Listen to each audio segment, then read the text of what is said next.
way, doesn't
Hello, people of the world, darlings of the darlingdom.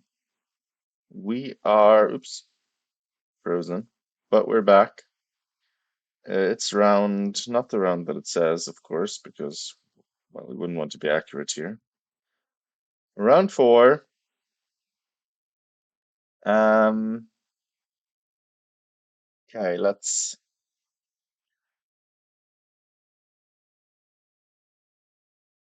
see. I think, sorry, 1 second. I was analyzing for myself. Um, sorry, 1 second.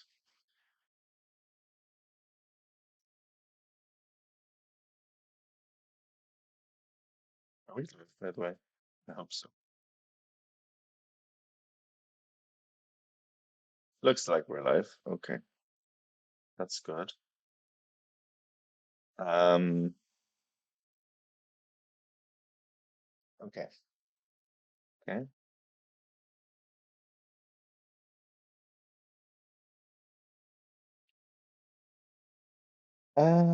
Okay, let me look at the thingy, the camera. Camera. Look at the camera. Yeah, the guy played Bishop D2 here.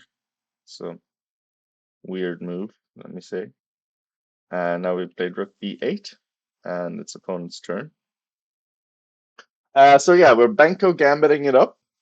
Mm, I don't know. I mean, our opponent has been playing some weird moves so far, in my opinion. I think we have a good Banco. Good version. Definitely not one of the bad ones where they get this set up in unchallenged. Um, yeah, so if let's say Rook B1 is played, we have these kinds of ideas. Knight G4, challenging this knight, thinking about jumping in here. There's always also C4 ideas, C4, Knight C5, often something you can do. Bishop D2. It's a move I see people play often when they want to do something crazy, like just maneuver the bishop to c3 and hope you solve all your problems. But generally, that's not how it works in the Benko. Sometimes it can be good, but this seems like an over focus on that particular concern. Um, Exciting day today also at the Grand Swiss. Also, if I'm talking funny today, my tongue is swollen because I bit on it and I'm having, I'm doing like avoidance talking. It's very weird and uncomfortable. And I look like I've been up the whole night again, but it's not even true this time.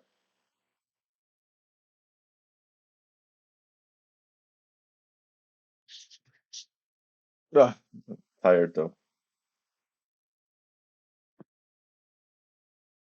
Um, so what are we thinking?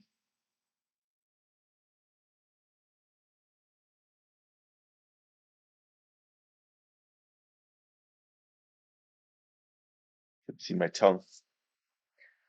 Inspect my tongue wound, self-inflicted.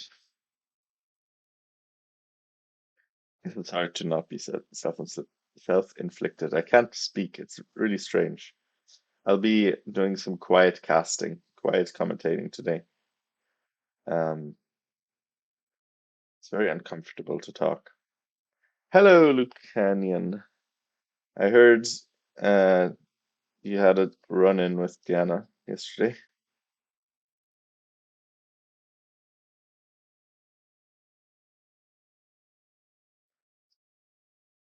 I wonder, I mean, I like this position for Diana.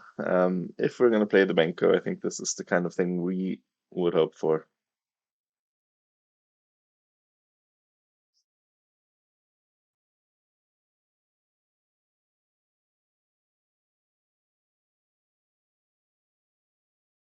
Also weird because like, did he not expect her to play rook b8? What was the idea of bishop d2?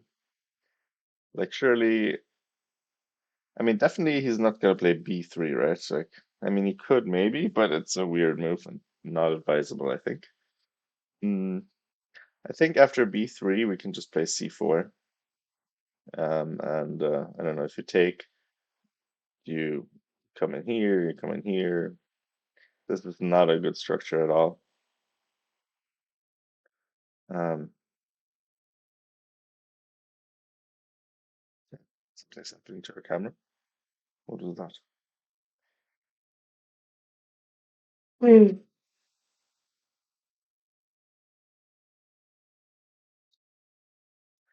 Yeah, apart from that, um, so I don't think this would be a good move. Mm, I mean, rook b1 seems like the most sensible one. I mean, I think really not sensible would be this, although I don't know, maybe you can do it. But like after knight g4, you're already in danger of losing the pawn back. Um, if black would want to do something like that. Also, now you can never get really this setup like you want it. So, and that's I think the most annoying one for Benko players to play against. So I think we can be reasonably happy about this. Um, but I'm expecting rook hb1. And then, I mean, we can think about c4, common motif.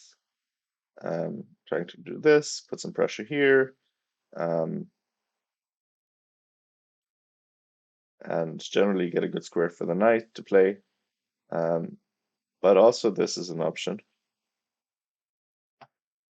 Mm.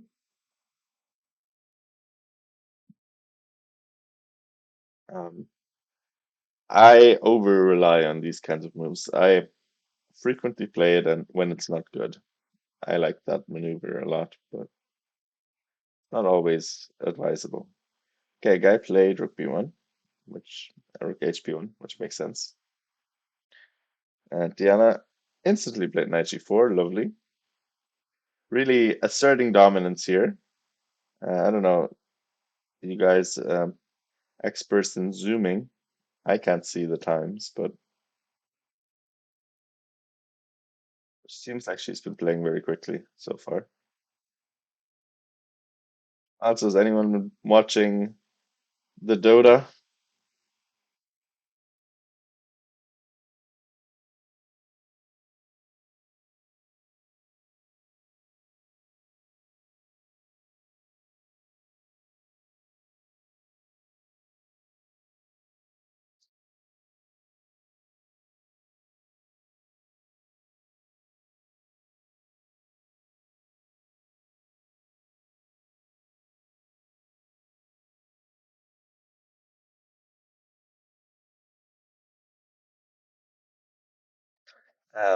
I don't really watch Dota, but just one time a year for the international, I turn into Jan Nepomniachtchi,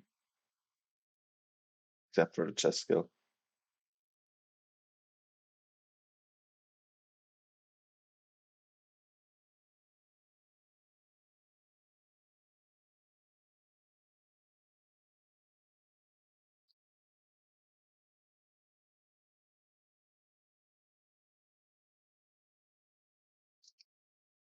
Yeah, let's see.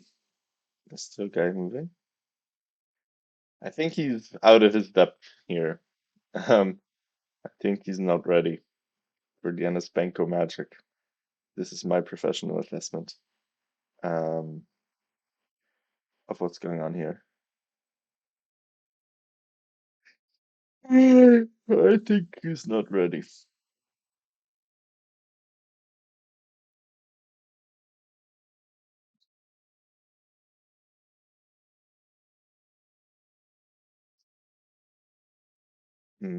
Yeah.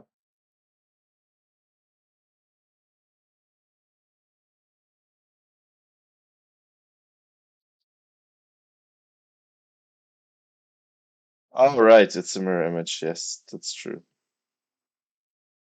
I could unmarry it for a second, I guess, if we want to check. But I mean, it's early.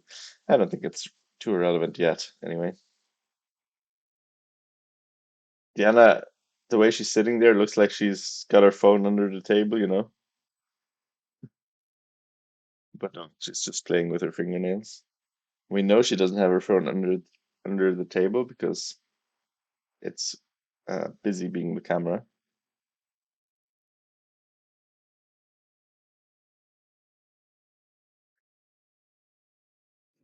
Mm. I've discovered that it's not advisable if you want to commentate a chess game to bite your tongue really hard.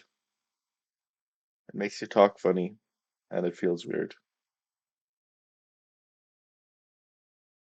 It takes a lot of focus to talk without biting again.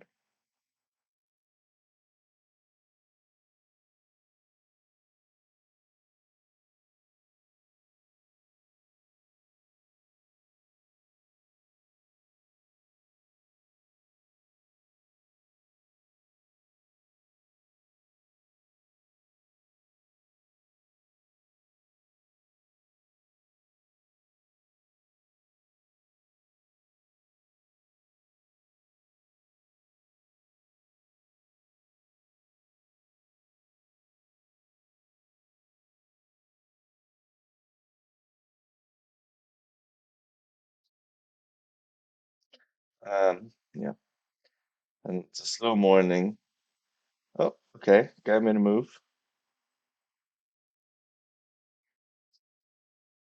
It's alright. I can see it from there. What did the guy play? A4.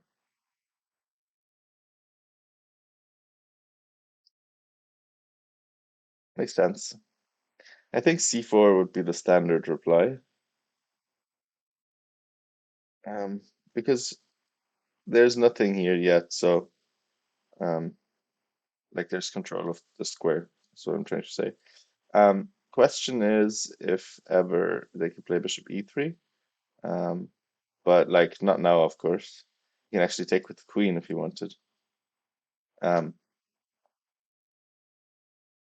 but like you have to be careful that like sometimes this can get annoying if you allow things and then they infiltrate and you're in a bad spot. But as long as the knight's on g4, you're fine. Um, but what if they play h3? Oh, right, we're attacking f2. Never mind. I guess you have to defend it somehow. Um, so maybe this, or can't really go back with the rook. I guess you could move your bishop. Maybe bishop g5. No, not just h6. Maybe bishop f4. Um, so that the queen defends.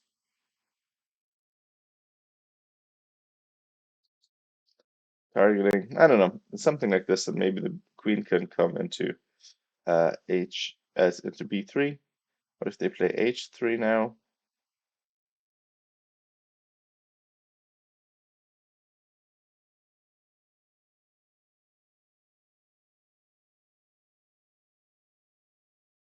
And this position, now we traded off the pieces and we have a good square for our knight. So I think that would be a good outcome. We're still down the pawn, but we have pressure here, we have pressure here.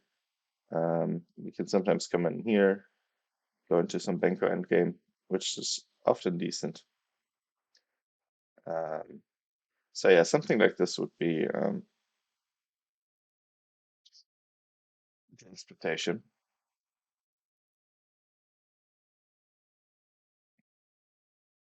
We could also play queen b3 now, I guess. Um, yeah, to trade.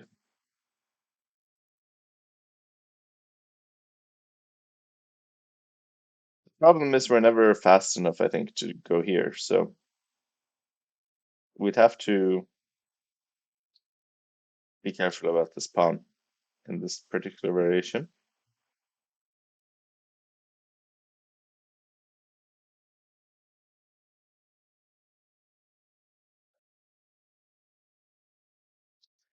Guy does not like being at the board with Diana. leaving her alone this whole time.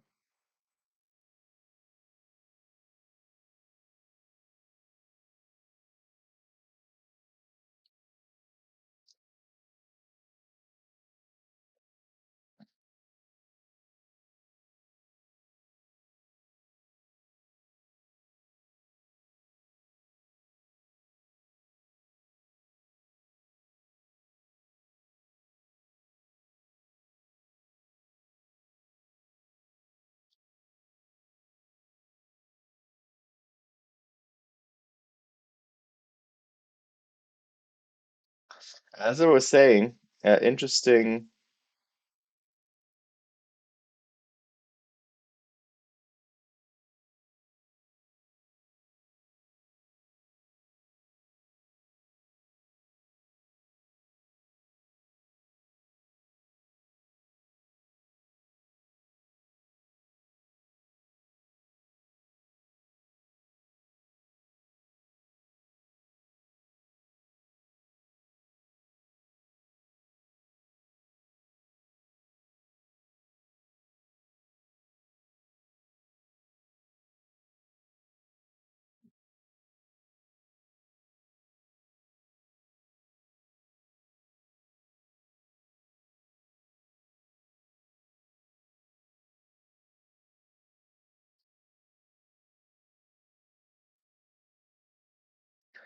I wonder what Diana's going to do. Oh, she actually just made a move.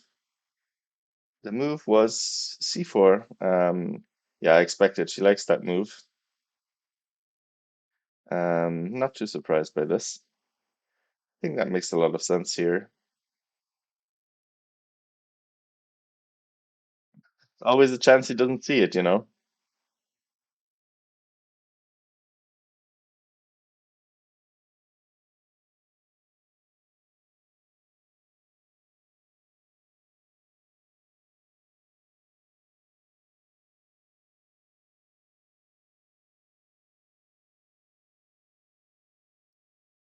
Um, so here it's kind of awkward for white. You have to be a little bit careful. Not that comfortable. I mean, knight d1, you could play it. It looks a bit weird, but maybe it's okay.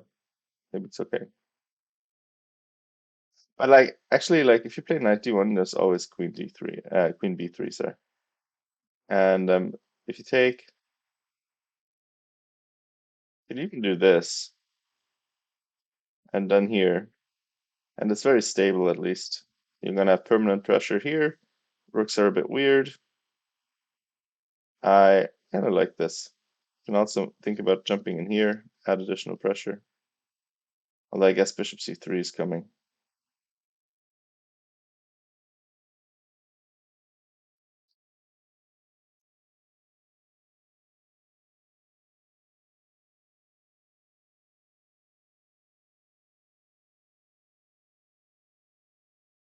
But this looks fine, I think. I like this. I mean, I don't like it. I don't think we're better or anything. But I think black should be totally fine here.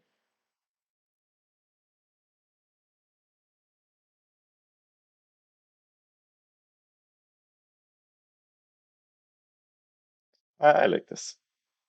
I have faith in Diana here. Should do well. Let's look at the Grand Swiss. I'll just introduce you to if there's any interesting openings. Also up to Satorov against Parham uh, on board one. Parham 3 out of 3, only one. Um, that's going to be exciting. Then Mishra against Prague. Erigaisi against Gukesh. Um, I hope Erigaisi wins. Cannot stand Gukesh to be honest. Um,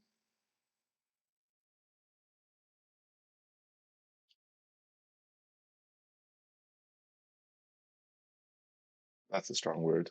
Just don't like him very much as a player, and definitely not as a world champion. Okay, guy played bishop f4. We were thinking that might be a move. And what were we saying? I think queen b3 is still a move, knight c5 is still a move. I think both of those are fine.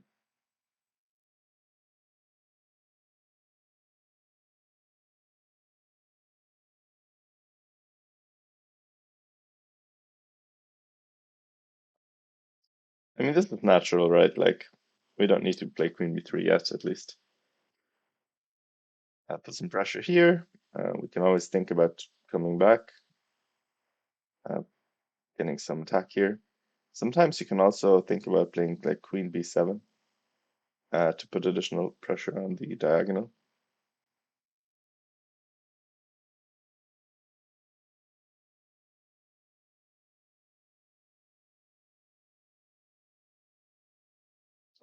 Although probably, I don't know, probably not really happening. You just have to think about what happens after this. Do you go knight f6 or do you go knight e5? Knight e5, this looks probably a little bit better. Trading the minors. Um, and then I just think you shouldn't be playing with the, yes, knight c5 was played. Still playing quickly. We like it. So trade everything. And then we have good squares for our pieces. I think this is kind of a likely outcome. I think you kind of need to play h3 here because otherwise, um, you know, this is coming, annoying this, renewing the threat of um, on f2. Mm. So I think you kind of need to defend against this by playing h3.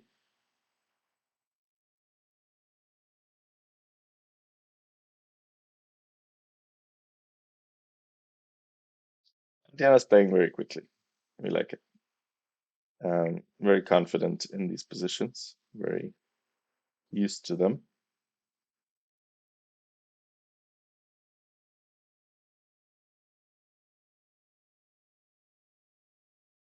I think this might actually be her best opening, where she plays the highest quality chess.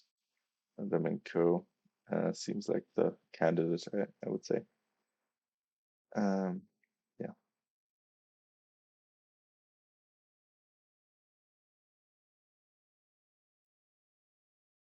Also interesting, Vincent Keimer against Frederick Svane, German duel. Keimer came very close to losing against Erdogmus yesterday, and Svane was very close to winning against Geary, but kind of blew it in time trouble.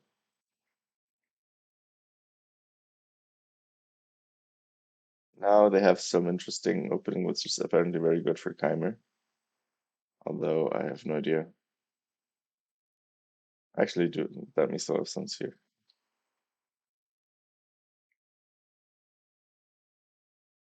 but we'll see. Faruja lost yesterday. It's Parham, bit of a bad blunder. I don't know if you guys saw that. Sacrificed the exchange, mm, but miscalculated.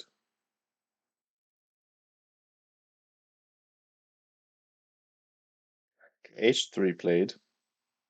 Makes sense. I think that was the only reasonable move. Now, I think you should go to e5 and not to f6. I think if you go to f6, you're just letting white play a lot. Um, I mean, I don't know. Maybe it's not too bad. You can also go to d7 and then come in here, and then like not come in here, but like control the square, and maybe you can, I don't know, play on the side of the board a bit. Sometimes you can also, do this kind of thing, but probably not anytime soon. Um,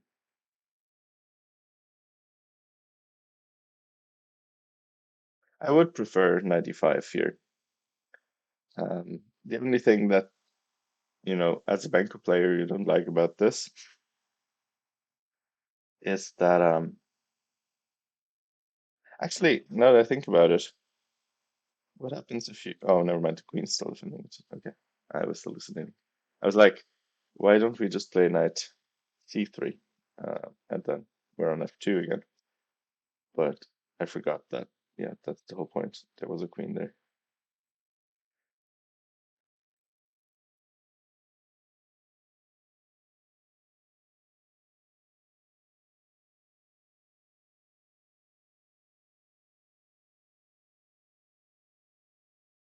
Unless I got a very good opponent, very good pairing. I think he's on um, +1, and he got 2590 opponent. In fact, he got paired up um, against that opponent, who is, I guess, having a very good tournament. But still, I think that Reza should be very happy getting white against um, a non 2600 in the Grand Swiss.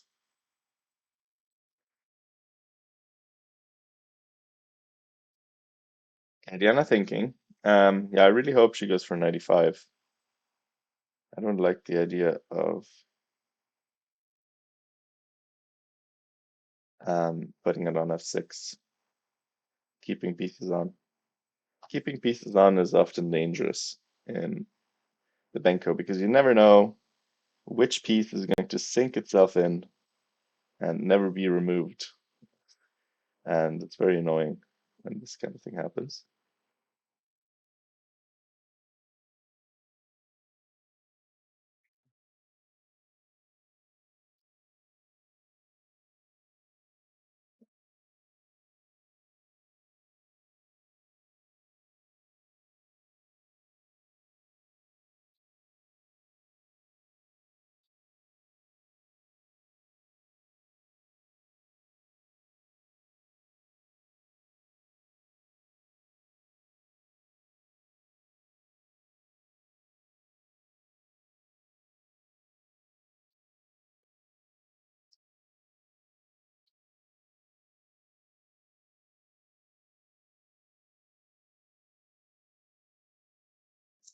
What's she gonna do?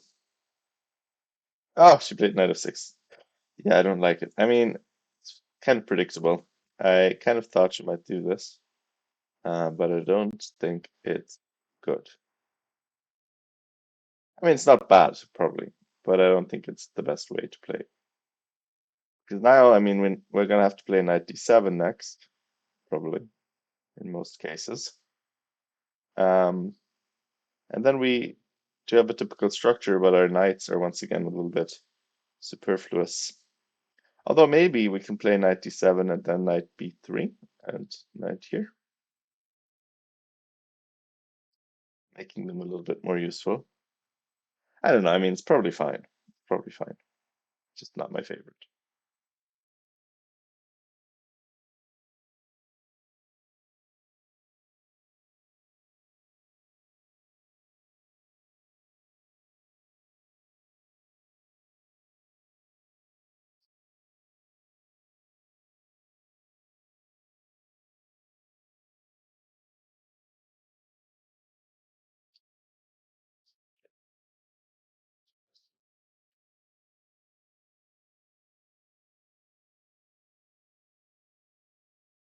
Curious what he's gonna play now, because this is the point in time where, as someone playing against Demenko, you need to come up with some plan. It's not always the easiest thing. Because what exactly is your goal here? It's not like the most obvious thing in the world.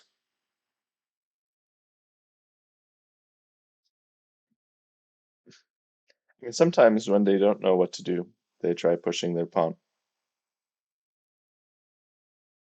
Um, so something like this could be a thing he's thinking about, but it does leave you with this pawn and I know rook d8 and I think this is quite good. Well, not good, but like quite decent for black. Um, I don't even know what you do here exactly. Because if you do this, um, and there's knight d3, and you're once again not defending. Uh, and I mean, b2 is hanging as well, actually. So I think this would be good for black. So I don't think this is a great way to do it. Although maybe there's something else you could do here.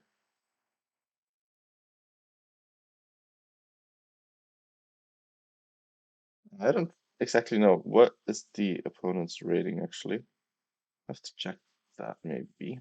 Um, Opponent's rating 1920. Yeah. And I don't think he has the reputation of being kind of a strong, like some of the others had. Like that, the first guy, Andrew. I think everybody was saying he's really good. Here, I haven't heard anyone sing his praises yet, so that might be a good sign. Just a regular 1900.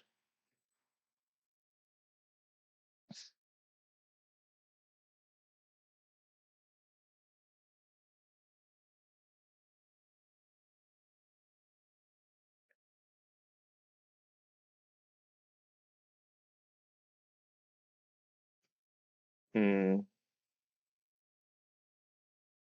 Yeah. We could be here for a little while. I could see this guy thinking for a while here. Hmm. And actually, I might take a quick little break here because I'm pretty sniffly and my tongue hurts. So I might take some breaks today, so that we can be ready for the big finale later as well. And I still haven't eaten really either. So I might just do a little break here. Um, what I'll do actually is I'll set you up the analysis board. Okay,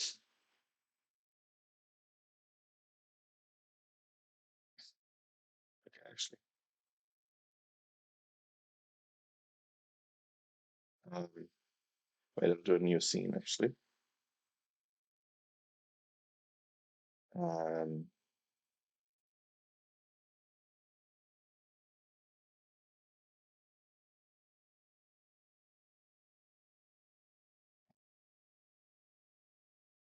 Be right back,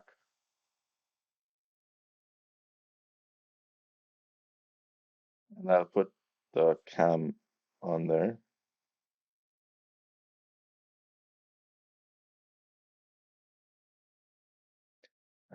Window capture.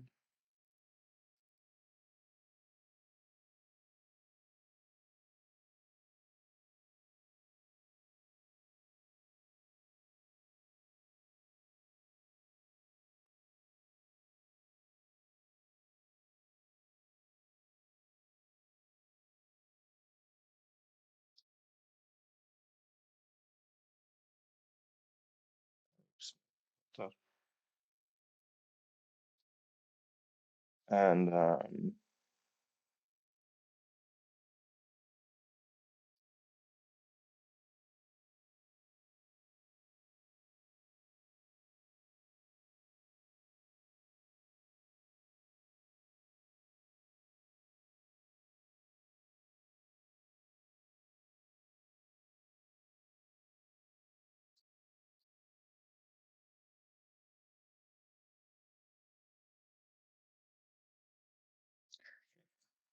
go. Yes, let's be very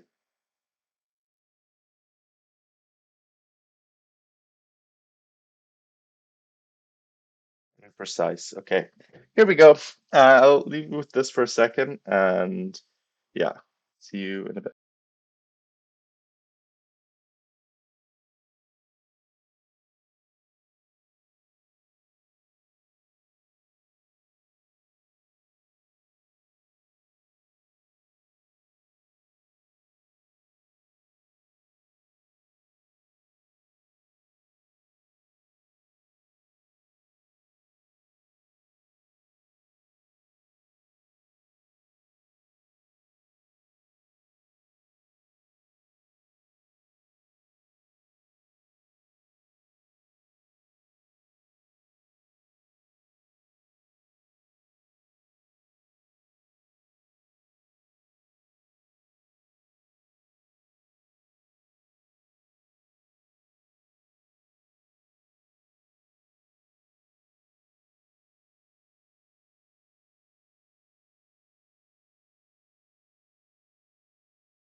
Okay, we are back. Um, things were happening. Mm, things got traded. We entered an end game. So after knight f, oops, after knight f6, um, our opponent played bishop to e3, queen b3, takes, and very actually let's just go back. Surely she didn't take with the pawn. She did. That's absurd to me. I don't know what to say to that even. That's why aren't we taking with the knight? I don't understand. She took with the. No, there's no way she did that. Hold on. She did? What? Did anything else happen? Am I crazy? There's no way. There's no way she took with the pawn, right? Am I? Or is there some secret reason why you would take with the pawn instead of the knight? Because like if we take with the knight, we can also always maneuver the second knight there if we need. Um, and it comes with tempo. Rook has to go to a3, which is not that great. Then we can play knight d7. Mm, it looks nice, right? And we always have the rook pressuring the b pawn. Um, but after taking with the pawn, like he can just take here, for example, and now we have weaknesses all over the place. Mm, these pawns are maybe very strong at some point. I don't understand. So takes, and then I mean I don't know. Knight can come here, for example, and then play this, and this is like the perfect position for white. No counterplay. Knight defends everything. Yeah, that looks not pleasant at all. I'm shocked. I don't understand why she did that.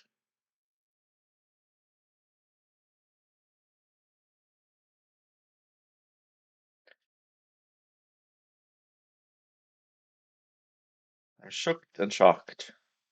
Shook and shocked. Shooked. Shook and shocked. Um, no, that was puzzling to me. Do you guys have any explanations? What's the plan here? You guys have any ideas why she might have done this? Bishop takes c5 just seems so strong now. Like, I don't know. Maybe she wants after this, maybe she wants like rook b4 and then knight d7.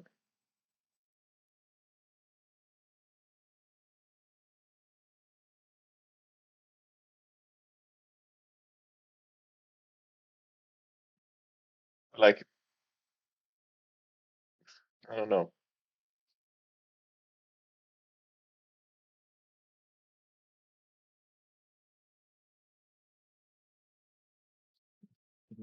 This this is dreamy. I think also you can just run your pawn.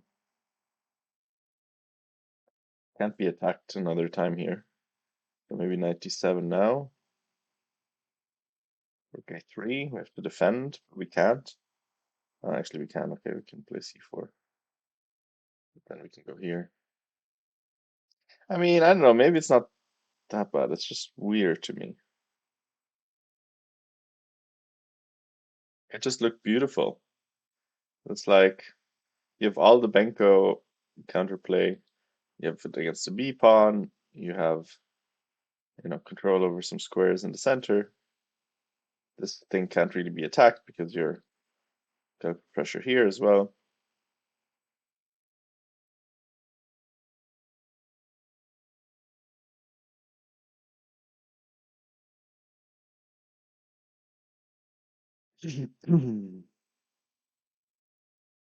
And you replace this, and now you're rid of one of your annoying, stupid pieces. We could maybe even go here, or you know, this just looks like you have all the play. But okay, pawn takes it was.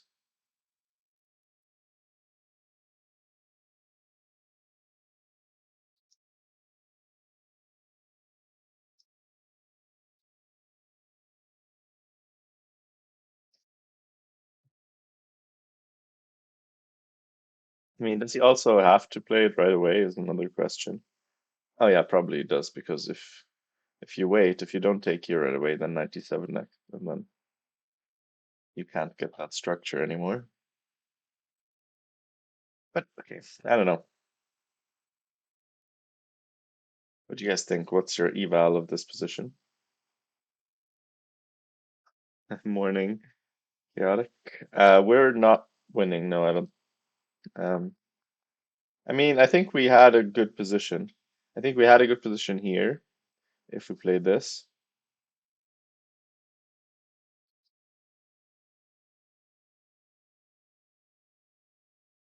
I think this would have been kind of good. I mean, not like, it's a Benko, you're not better yet. Um, but I don't think you're really worse. So that's already the success we need. Um, and here I think we had an actual good position if we take with the knight, but she took with the pawn, which I'm not so sure about. But I mean, she's the Benko expert, not me. I mean, the thing is, like, bishop takes is so because, like, okay, you also need to defend this. Um, so I mean, you could do this, but it looks a bit odd, I feel like. And here I think we're maybe okay again.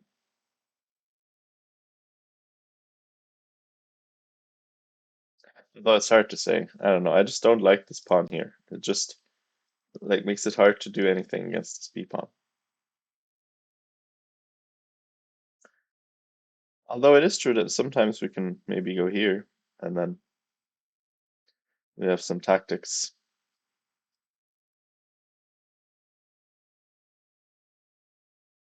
So maybe she has some tricks up her sleeve. How much is our Princess die slaying today? I don't know.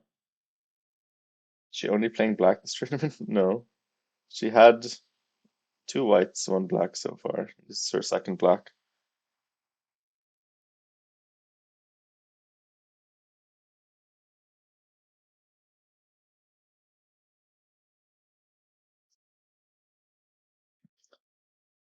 Wait, did the guy make a move? Well, at least we can be happy that he didn't snap off on c5.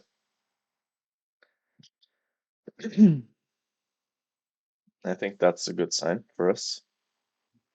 And actually, also here, what if we play knight d3 right away? Oh, never mind. Our bishop still. Never mind. Okay, we should play knight d7 first. Then knight d3 next is for sure an idea. Let's say you do something like this. Um, here. And then you have to be careful about this tactic. In fact, so let's say you play like something, you try to win this pawn. Can you play here?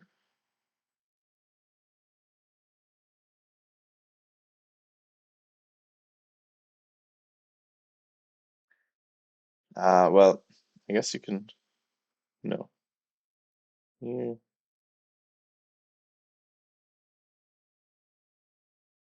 I mean,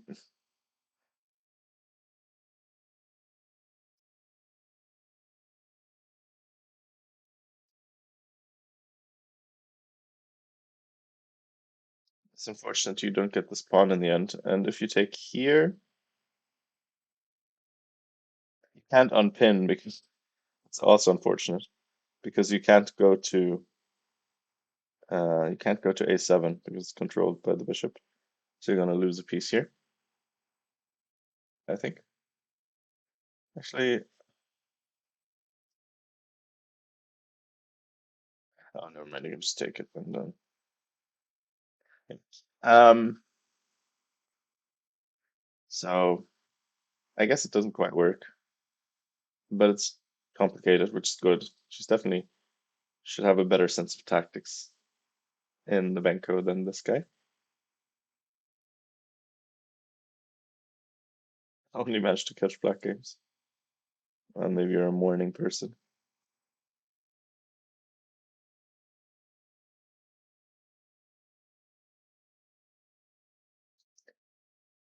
Guys thinking. I think we're up like 15 minutes on the clock or something. That's at least a good sign.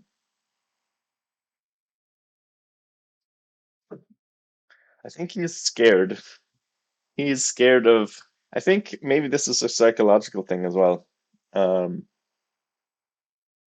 they have started the runs at a very civilized time, I agree. For me, it's 12. It's very, very nice.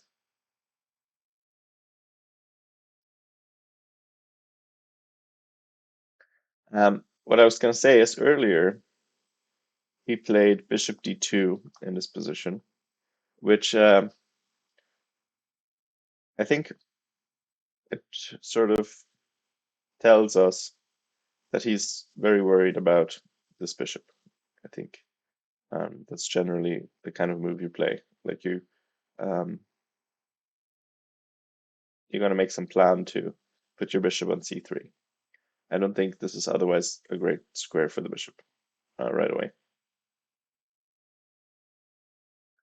So psychologically, it seems like he's a bit worried about the dark square bishop from black. So in that sense, maybe he just really doesn't want to play bishop takes c5, giving away his bishop and leaving the long diagonal uncontested. But the problem is, of course, that the knight can just stay on c3 for the rest of the game, pretty much.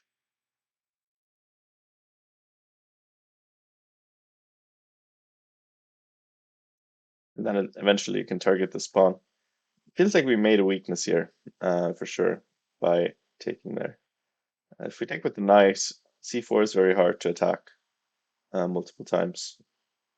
You can attack it once, like let's say knight d2, but it's easy enough to defend, or you can take, um, depending on if your knight's still there.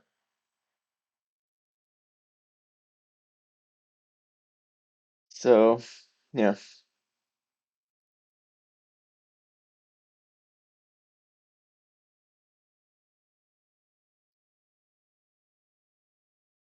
okay, it did take. Damn. Wait, did you take? Yes, I think you did. And then played knight d2. No, wait, hold on. What? Loads of things happened. What? How did they play this so quickly? Never mind. Not lots of things happened. I hallucinated.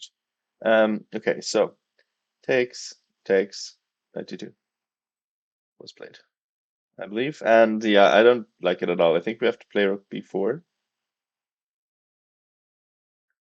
But like, I don't know, e5, knight e7, f4. Ugh. Ugh. Bah. I have to play f6 maybe.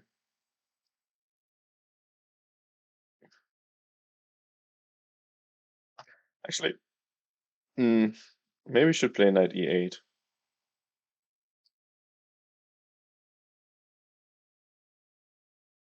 Because then after f4, um, f6, if they do this, then we have f5, and This would be okay, I think. Or, I mean, better. We have this square now. So maybe he wouldn't play e6 here.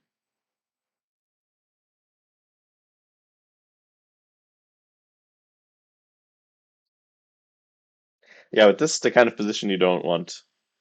Because now this is the passed pawn, and this is going to be a passed pawn. And your pieces are garbashta. I've learned this word. Um, am I watching the board sideways?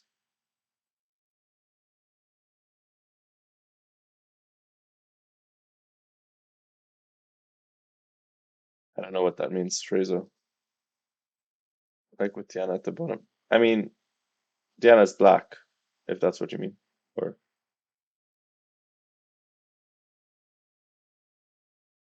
like, and that's why I have it flipped. Or what do you mean sideways? Or do you mean, are you confused because of the colors of the squares and the like the mirror, the image is mirrored. So if you're confused about the chessboard looking weird, that's because of um oh that oh yeah. I mean the video feed is sideways. Um the video feed is sideways for me. But um I flip it in OBS, so I'm not watching it sideways. I mean sometimes I do if I happen to click on that window, but I'm generally watching it through OBS where I have it flipped. Okay, before was played. Now, I mean, I think we're in real trouble if they play like f4 or e5 or something like that. It's just like a nasty position.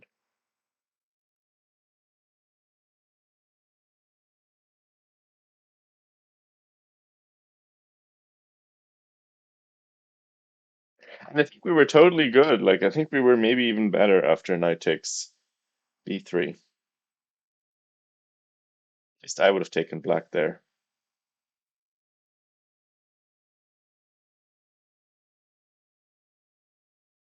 But okay.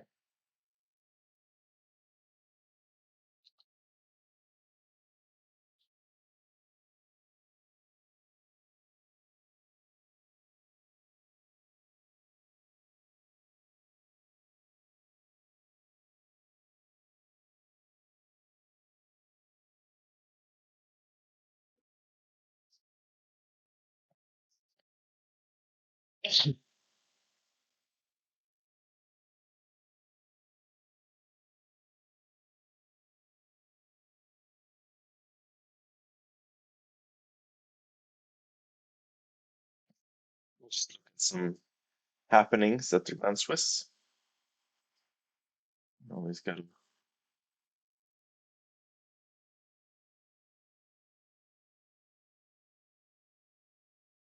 see what's going on.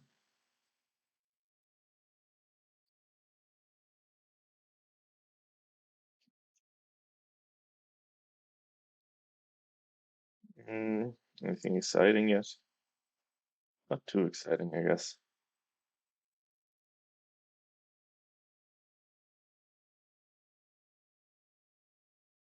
Oh, looks like Keimer is gonna be winning. He's already much better out of the opening.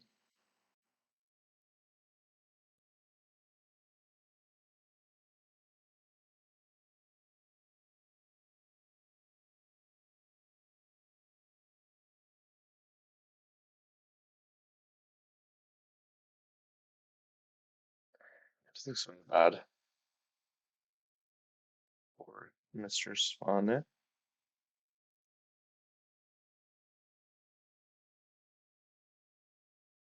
Yeah, that's all the opinions I have so far.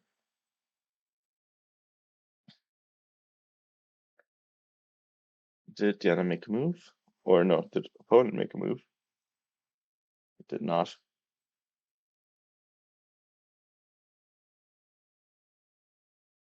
He looks very uncomfortable. I feel like he looks. Not enjoying himself.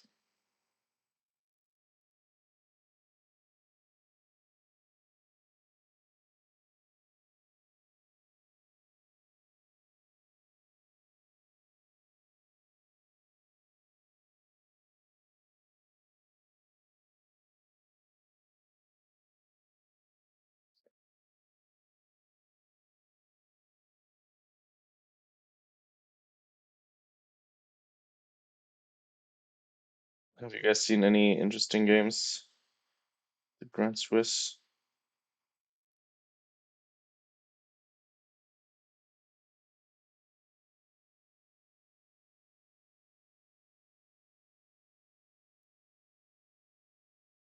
Very sad. Grishuk is on -1.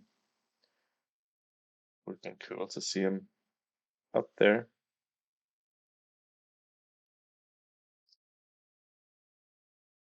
Serrano on -2. All the people I like. Aye, aye, aye.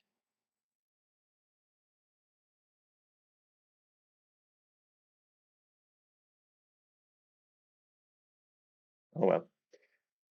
Okay. Move was moved. Okay, he played d5. Um, yeah, I don't know. Looks very bad. Very bad. So okay, let's say knight d7, f4. I mean, maybe we should go knight of 8, and if f4. Actually, hold on. What about g5 instead? G5 and then f6. So if nothing, I don't know, like rook here that we take, and oh, never mind, it's just hanging. Um, okay, maybe let's say rook here then,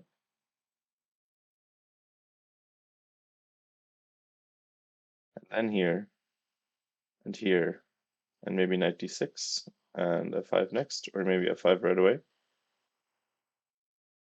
And here I think we're okay again, because now we have great squares for our pieces. I think this is a wonderful square. This is super nice.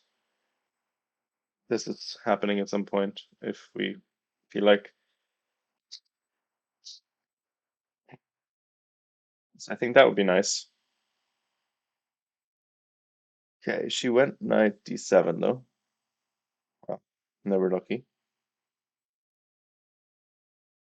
That is a bad move. I was just that would have been a cool line. I guess we can still try this. But now, I mean, I don't like that our knight's on d7, because then we can never get to this nice d6 square. So maybe rook f1.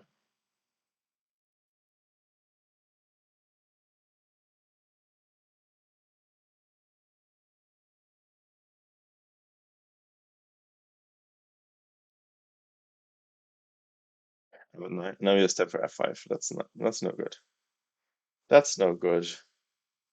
Maybe we can play f5, but then our bishop's dead forever. So this one's not good. He doesn't have to take. Um, what else can we do?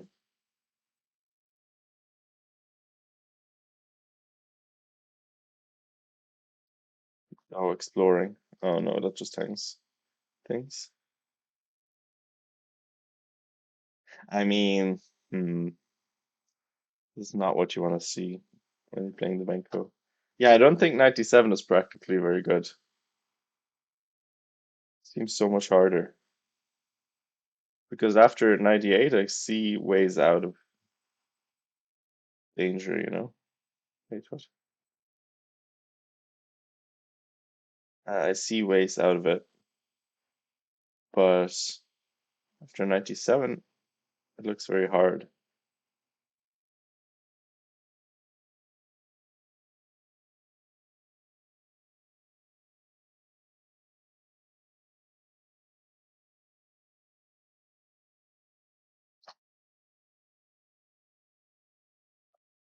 Hmm. Am I missing anything here? Okay, I guess you can play rook e1.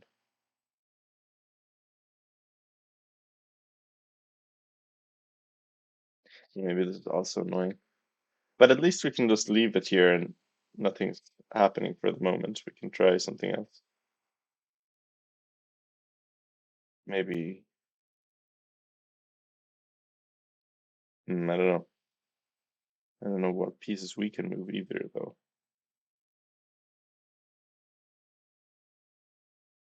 Yeah, a bit unclear, um, to me.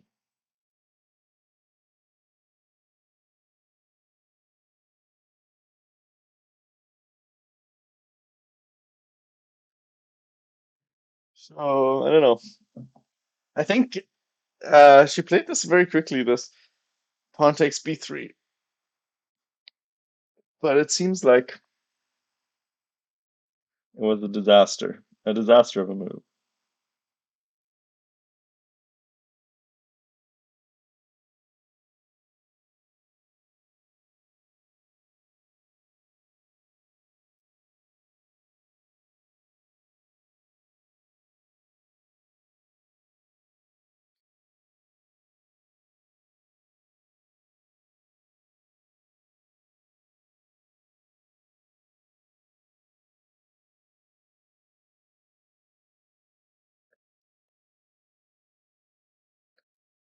Okay, well,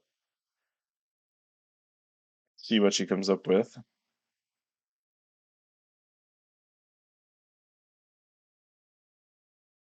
Mm,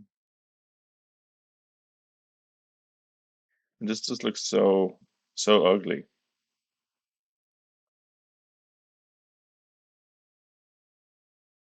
Let's just try to come up with some other lines. Um, send this line. Um, what if we played?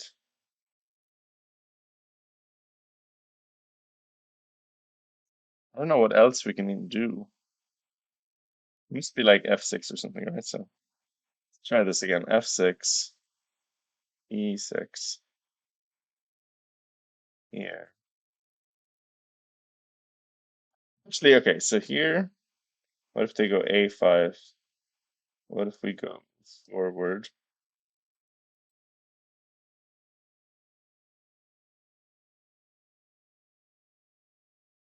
Well, we can't attack anything, and they could do this. And if we do this, I mean, there's too many. Yeah, things fall apart here. So not that. Maybe we go knight c8 to d6. That also sort of. I mean, if we get knight d6 and f5 in, we might be okay. So like I don't know, knight's gonna move somewhere. Maybe rook. No, I was gonna say rook a6, but I mean this just hangs this. So how do we don't really defend this, do we? Can't really do this, I don't think. Can we? It looks so awkward.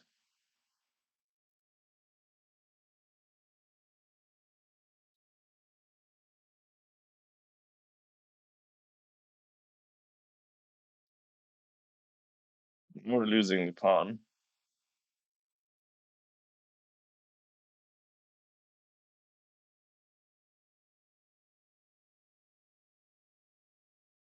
But okay, maybe we can.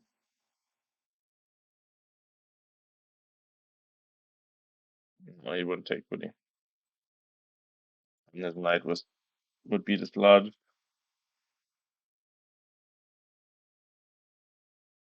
And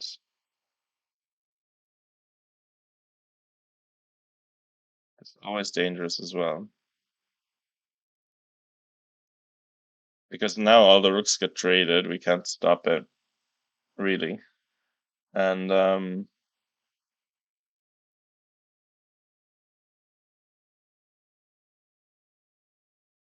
don't know, the end game seems pretty bad with the outside pass pawn.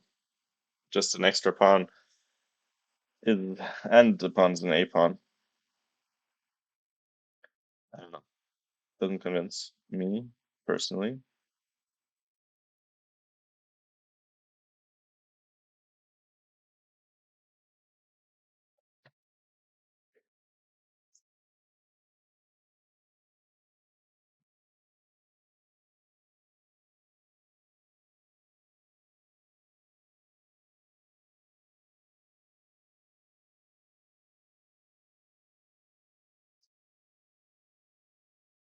Yeah.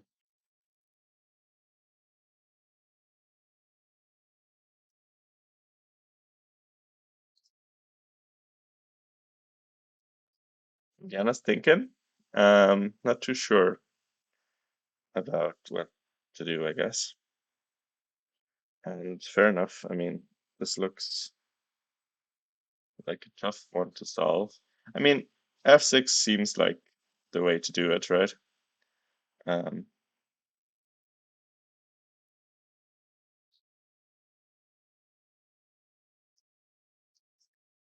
this seems pretty.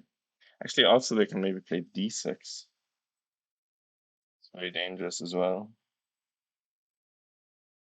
Something that happens kind of frequently in the Benko. You get overrun by some central pass pawn,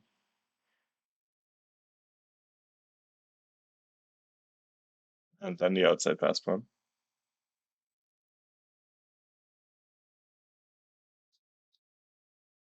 Like you it's hard to get back with the rook.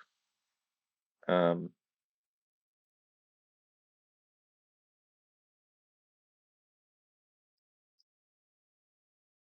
Actually, if you do this, so maybe you have to do this. Stop them playing f5.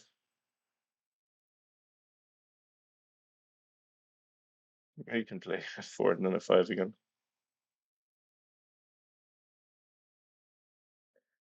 Here, next, or here. I'm not sure. Um, yeah, very tough position. Did you make a move? No, I think she did. Scratching her head. Um, Universal language of not liking your position. Maybe g5. We were saying this, and then maybe now f6. It's kind of similar problems, right?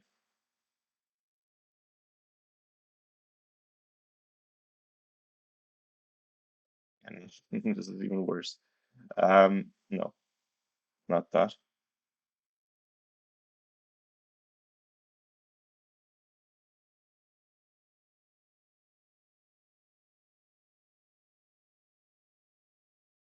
G5, okay. She did play G5.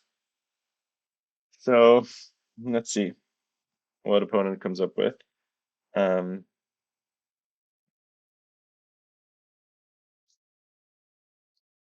so G5, Rook F1.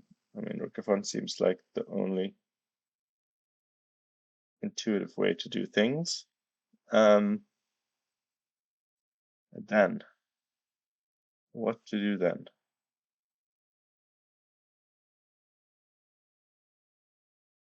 Also, we could try like this, put extra pressure.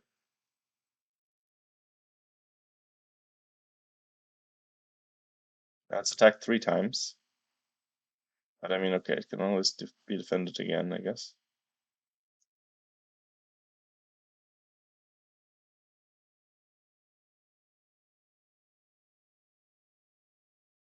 But we have tricks here. So I think this would be a survival strategy. Although there is still this and then d6.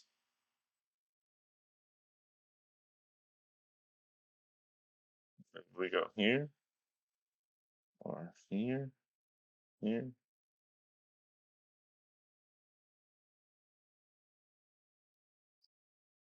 This is dangerous. I guess we can always put our rook there once the knight moves. So it's, and also we have rook d8, so maybe we can just ignore it. And he has to do something about this, and then he can't really because none of his pieces are there to defend. Can't move this, otherwise he loses this. Then probably black's gonna be winning soon.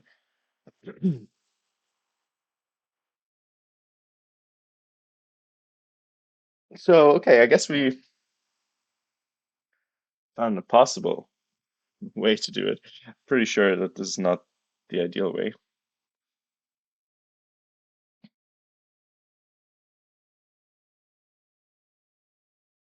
This is an interesting one because, like, oh, okay, never mind. Something else happened. So he played, which knight did he use? This one? Makes more sense, I guess. Okay, weird one. So what if here, now f5? Now we're winning this pawn, unless he takes here. Sorry, unless he takes here, and then we're totally fine, probably, right? Like now we're can't imagine being. Now our pieces have squares. His pawns are broken up. Well, totally fine. I mean, we're still a pawn down, but like here gets to e6 at tempo, maybe. It's not great. You can also do this. Take with the knight. Open up this, and then we could take here as well.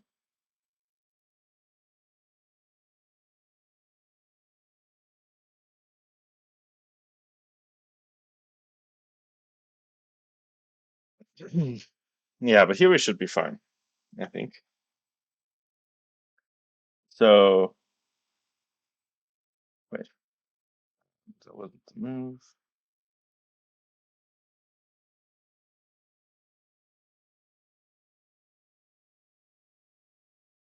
Yeah, I think we're hoping for f5 here. F5, very good move,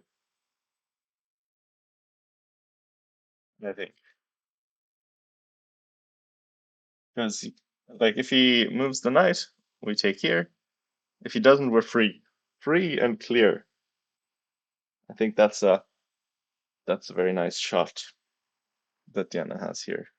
Let's hope. Let's manifest. Is this rated tournament? Yes, it is rated. And yes, I do have a FIDE rating.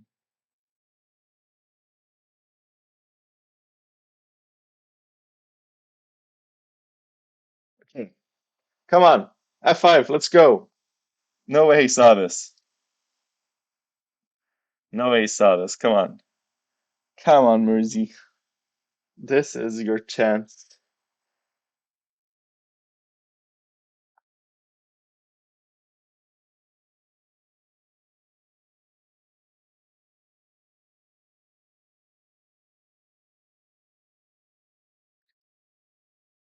F5! Exclamation point.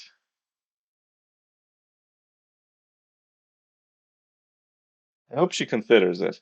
Looks a bit weird. Looks a bit weird. Is there any other good moves? I mean, I don't think we can play f6 too easily because now again e6. And it's no good. Although we could play f5 here maybe. Ah, there you go. F5 played. Let's go. Let's go. Well done. And I think we're fine now. I think we're fine now. Brave. Yes.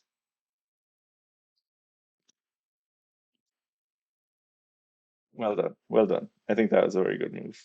And I think he does not like to see that at all. I would be like, oh, fuck, because he didn't really think about 94 very much at all. And I think it's a bad move because of this little, I mean, call it a positional tactic. Tactic being that the knight is pinned to the f pawn.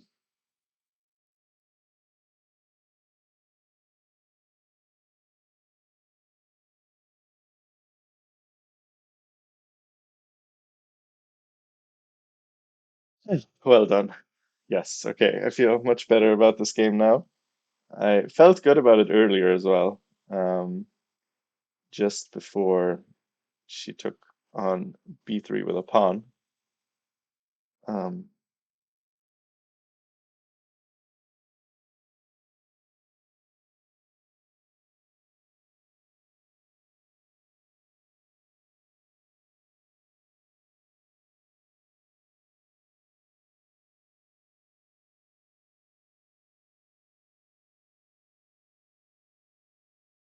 Instructive game actually. This, I think,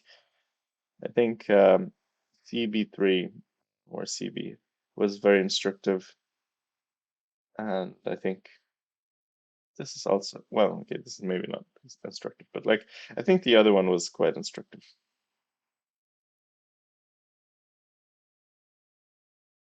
Curious what he's going to do. I mean, he could move the knight somewhere. He could move it and give up the pawn. Maybe like here, and then maybe e6 or d6. And probably not e6, right? That'd be weird.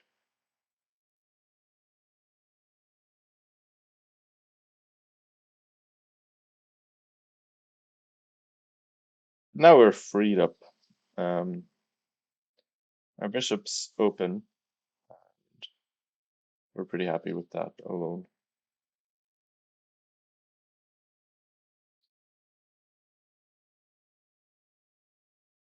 I mean, yeah, we could also think about just liquidating.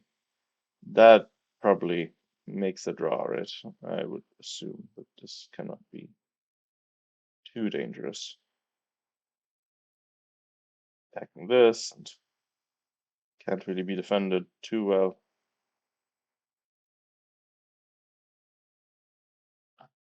But like we shouldn't also win. I mean, our pawns are not that strong. Pieces are active. King is close to Raf pawn. I mean, this should be okay for both. Um, okay, this is gone too far ahead. Point being that sometimes we can just liquidate by taking on on c3 and then on a4 and trade everything and maybe come up ahead even. Technically speaking. Let's see.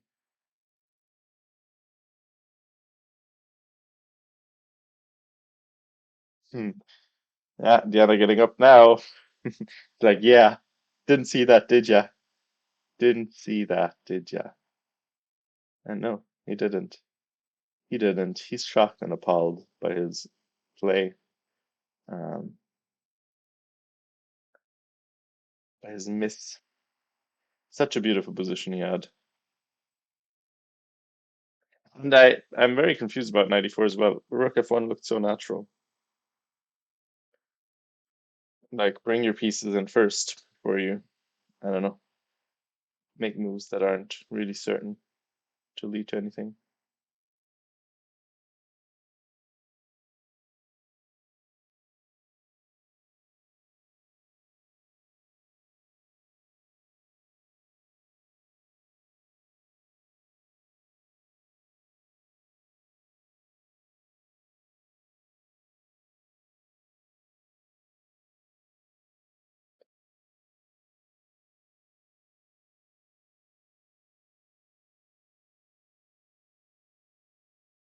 Waiting for a move. Okay. What else could he do? He could also play e6, maybe.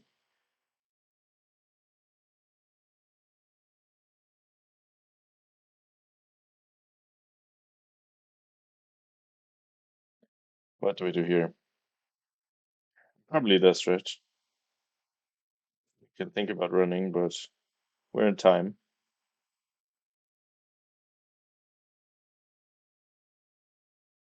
And now, I don't know, things. are weird in this position. I mean, probably here black has some winning chances, I would imagine.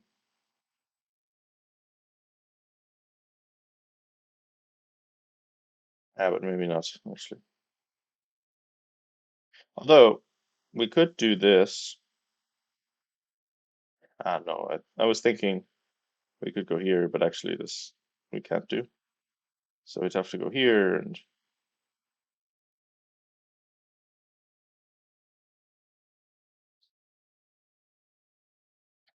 oh wait, we can actually we could also take here, maybe.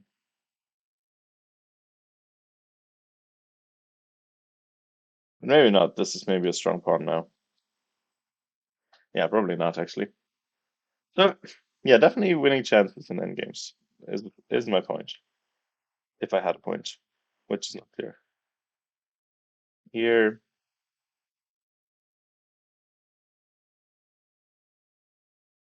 um, yeah, I think this is kind of what else can he do except push his a pawn?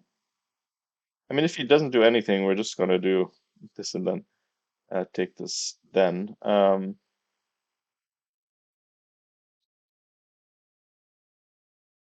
mean, he could, no, wait. He could go here and try to take that.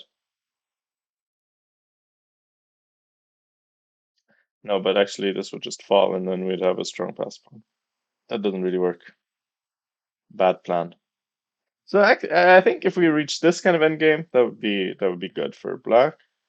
Looks kind of pleasant, making the moves on the board. Um, oh, did he make a move? No, I was just stretching. So e6 maybe not the way. Um, I mean, so most obvious is I guess ef, right? But here also all of the um, pawns look weak, and we still have this pin going on. But you can take here, I guess, and then we can either take on f4 or we can also do this. Try to take this one.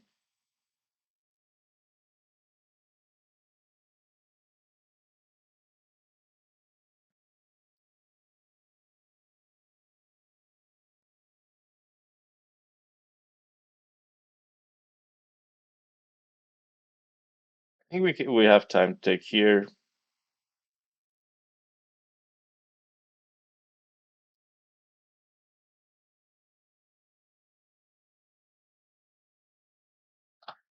Hmm, maybe not. Maybe just. Oh, we can also do this, I guess.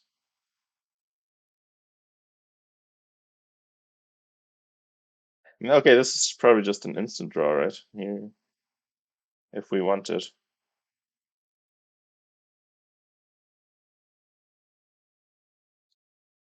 No, wait, that doesn't work. But here, this works probably, right? Yeah, I think this should be that should be a drawing variation. Um, but we can also probably go back, maybe. No, probably that shouldn't be done now. We go back, that's probably no good. He can activate like this.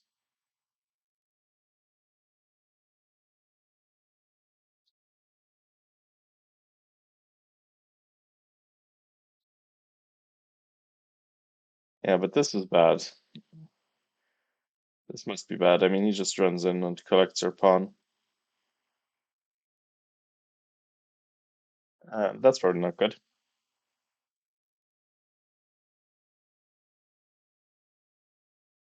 Anyway, way ahead of ourselves here. What did he do? Oh, okay, he didn't do that. He played knight g5. Okay, so we take on f4, right? Is there anything that makes sense? Okay, I like this. I like this. Okay, we take on f4. Banco gambit, not a gambit, as all calculated. It was just temporary sacrifice. Um, we always knew we were gonna get this back.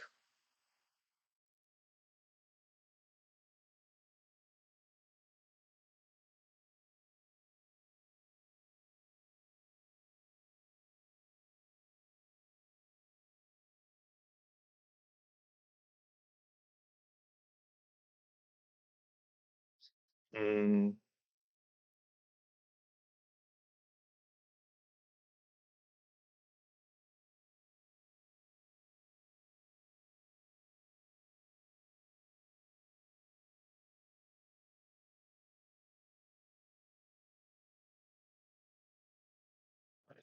keep looking sideways at the thing.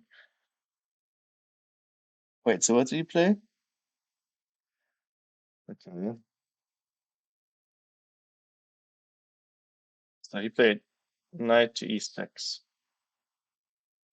Yeah, we have a lot of freedom here, I feel like. I guess he wanted the bishop. That's what he has wanted all game. Um, so maybe rook c4, and he's probably going to take here, takes, and then he can either defend or counterattack. Probably this makes some sense. Oh, actually, we can just defend it with the king. Okay, so maybe he defends his own pawn.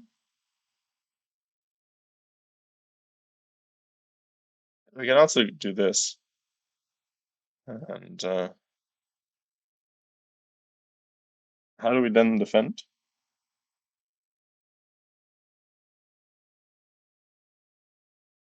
No, this doesn't work. There's no rook e7 check.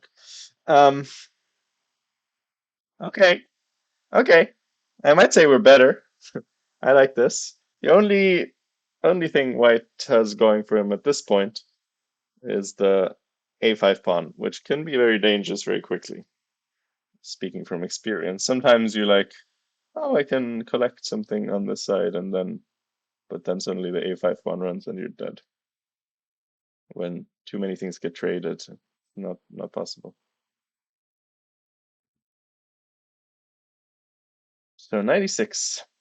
Hmm,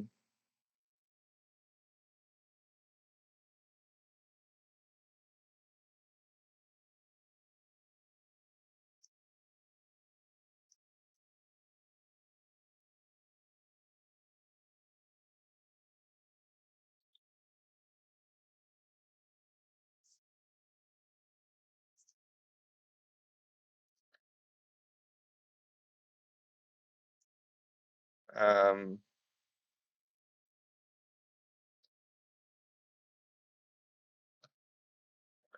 has she made a move yet?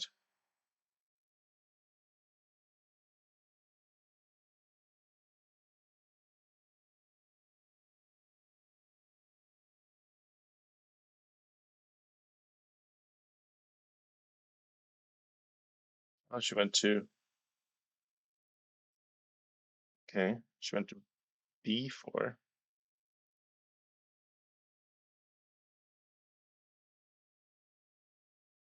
Yeah, sure, I guess not too big of a difference,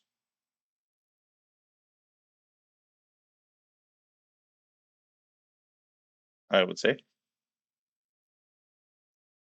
I don't know, for some reason I intuitively preferred c4, but I guess it doesn't really make that big of a difference.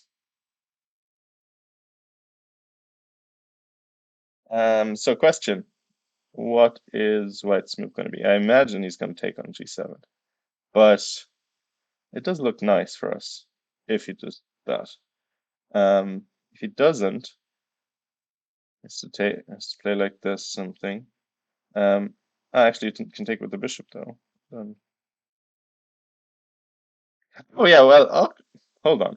Obviously, that's why I wanted to put the rook here because it defends this pawn. So then we can take this pawn without losing defense of this one. That's the reason why I like this intuitively. See, sometimes your brain, yes, the video is mirrored. The board. It'd be funny if they played on a mirrored board. Um, Yeah, the video is mirrored.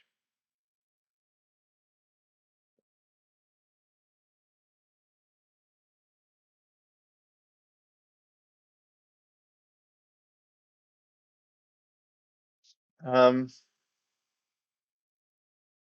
well, that's why I liked rook c4. So we keep this pawn defended, so we can actually threaten to take here. Um, with more force. But okay, it probably doesn't matter too much.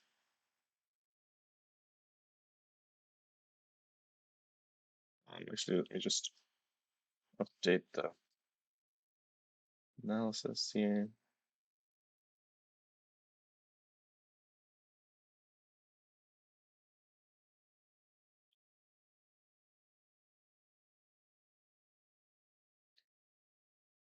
Oh, okay, he did take on g7, and then he played rook e1 or rook f1, rook e1, I assume. Yeah, rook e1. Okay, this is lovely. This is lovely. We were thinking rook d4 in the other line, and now this fully transposes. Rook d4, he can't go here because we take. He can't go here. Actually, maybe he can. What if he goes here? Ah, never mind. We also just take. Oops, not like that. Uh, and then we also just take. Oh, you can take with the knight, I guess. Oh, never mind. Then he loses this one. Yeah. So the point is, he can't defend everything.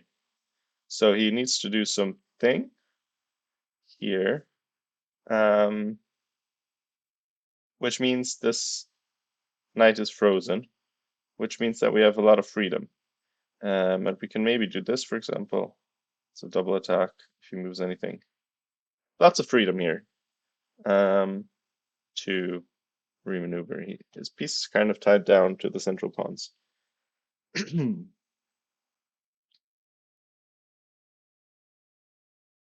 mean, sometimes there can also be like ideas like this one, maybe. Although it does remove an attacker from the A pawn. Let's see what she comes up with. Can we see the time situation, by the way? I think he is 27 to 40 something. So good time lead as well.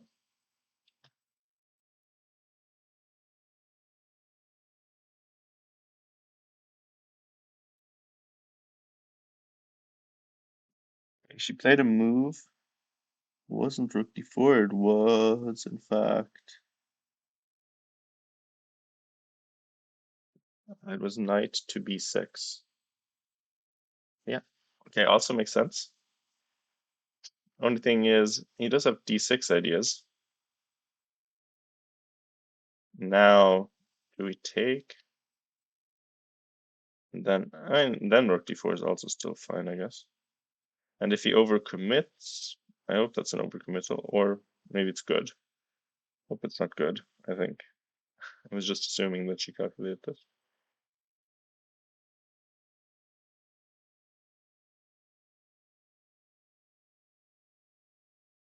Yeah, maybe not that, huh? Actually, though, hold on. Here. Oh, never mind, that loses. Oops.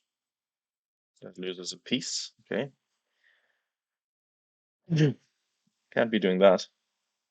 Okay, it does play d6.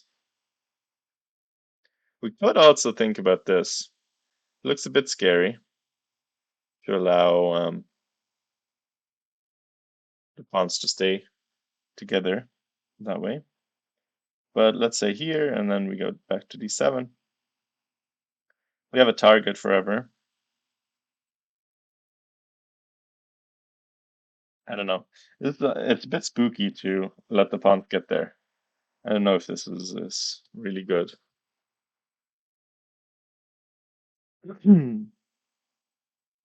But we do have a good blockader, and it's tying down the rook to the defense, which is good. And I guess Wait, sorry. Yeah, we did make white play a5 as well in this variation. So it's no longer defended by the knight, which means that both rooks would be tied down, which then means not much progress to be made. But okay. Yeah, this is the position. I wonder what Diana's evaluation of this position is right now. You could also try something adventurous, you know, you could try to go here, but it is worrying for sure.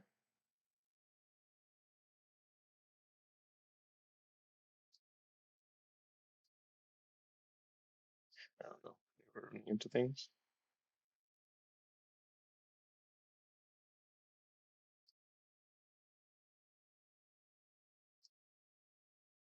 Um, I kind of feel like we're losing him, so this isn't the way.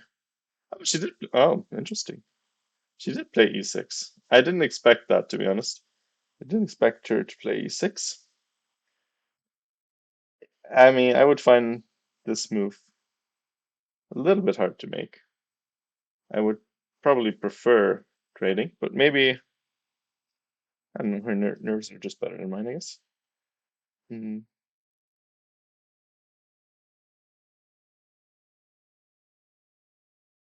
For now, I guess this is a threat, so a5 we were thinking. I don't think it works yet to push.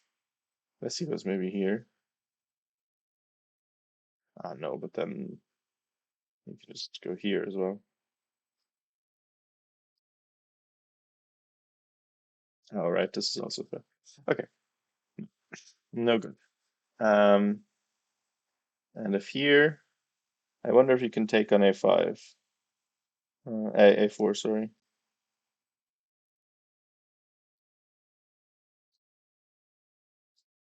I probably can't push, can you? Because you're too quick. Can't double up the rooks. And then, I mean, black gets active. Maybe we play this. Oh, no, we can't. Then you're actually fast enough, suddenly.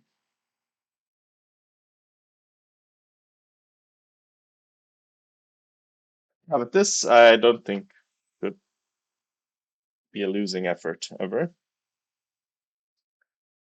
Unless maybe. I don't know.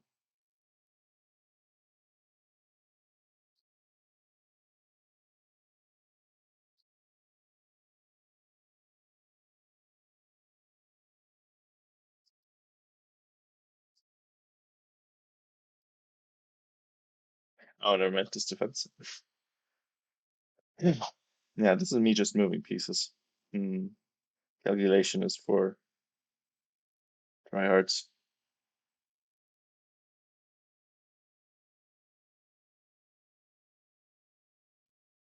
You're going to guess plus 0.5. Um, okay. I don't know. I would guess. No, I wouldn't think black's. I wouldn't think white's better. At least not significantly.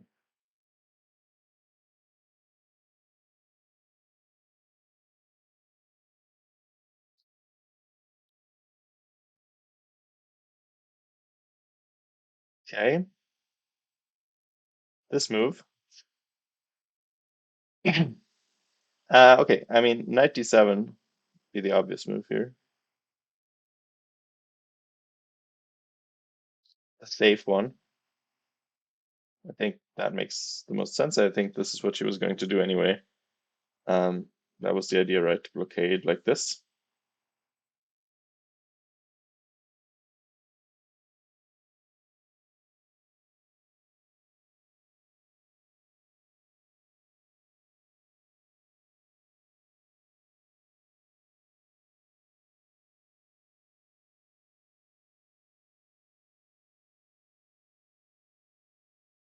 It's actually interesting. Let's say we get to a position where the pawns are like this, okay? And then I wonder if we can ever sacrifice here. Um, Because let's say you don't have any open lines, right? So let's say you try to challenge the A file, trade, takes here. Then it does feel like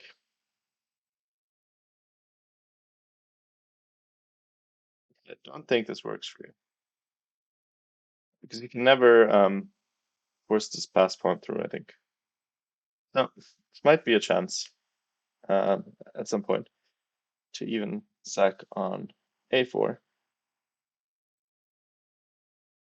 I mean, I'm not too confident about it, but sounds like an idea. Just thinking about this. I wonder what she's thinking about. I thought 97 was the plan. I mean, maybe it's also just not a threat yet, so maybe you don't need to. You can maybe bring your king.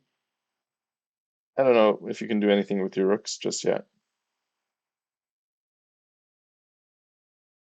I also try this, I guess, because here,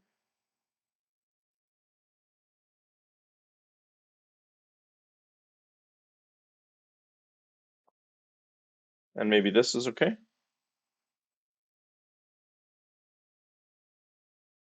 Ah, but actually, oh no, never mind. You can defend here.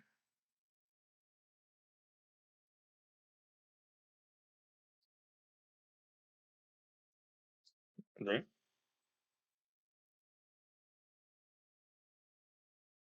Oh, tactics, tactics. Oof.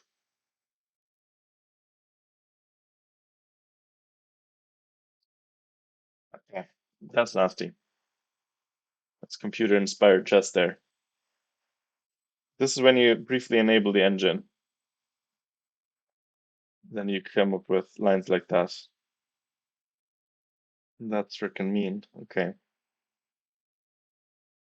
I think very small chance of this happening. Nina smirking into the cam. What is she trying to tell us? I don't know. We need like a Diana Oracle to interpret her signs.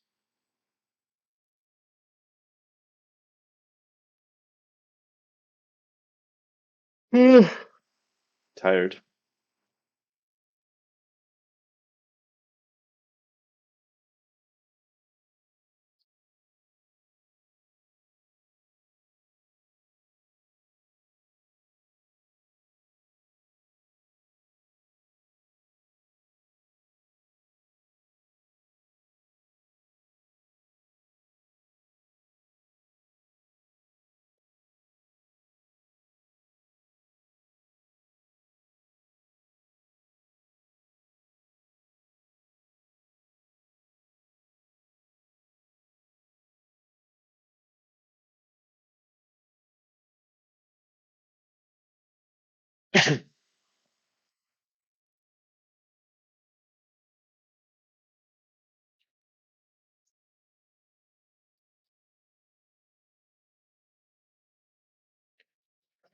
That's biting.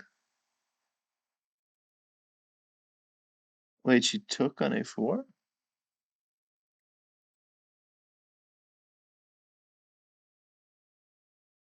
Wait a minute.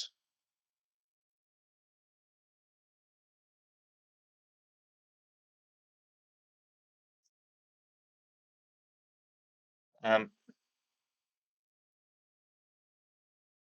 wait, what about? I was worried about Rook A1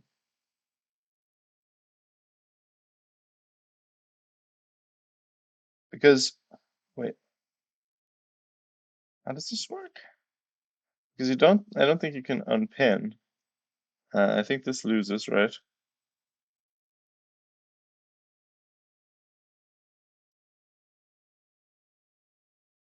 Because neither of these is in time. I guess you could do this, but then you lose a piece. So that's no good.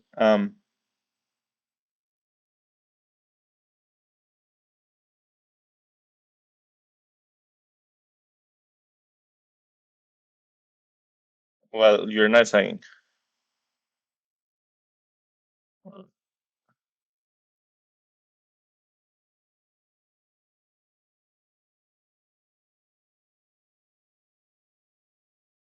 Wait, sorry, I'm confused. Chaotic. What are you saying?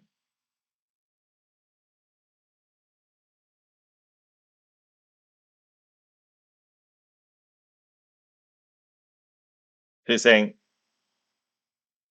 after this. No, you could just take um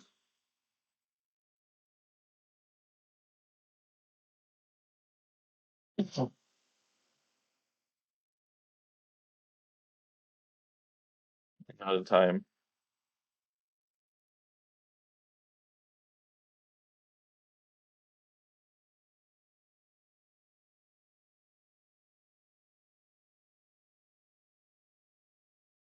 Okay, I mean,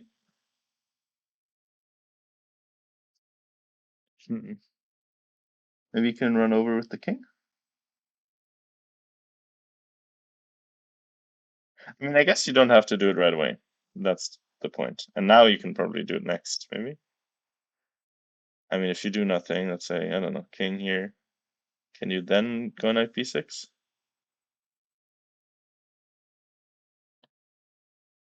But rook a1 is also a thing.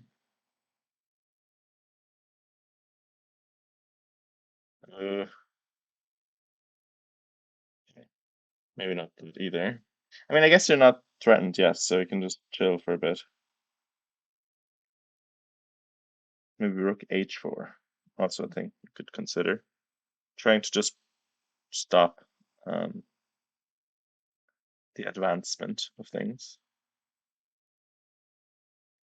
They can double, and then eventually you're going to have to do it. I can also take here as well. I don't know. I don't know. I don't know. I don't know. Actually, it's fine. It's fine. So now you can go here next. No, I guess this would be okay.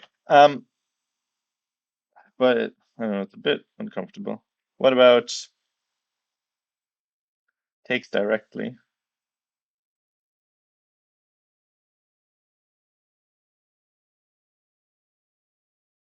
I know we analyzed this. This didn't work. Because you're not in time. How about here, maybe? Attacking this, trying to double. Oh, never mind, just c4. Yeah, okay, I guess that would be fine. Um, okay, I did play rook a1 though. Oh no! Oh no! What? She went for this line. Doesn't this just lose right away? Am I crazy? What? Why? Oh my God! Are you joking me? Oh my God, where's the freaking line? You gotta be joking.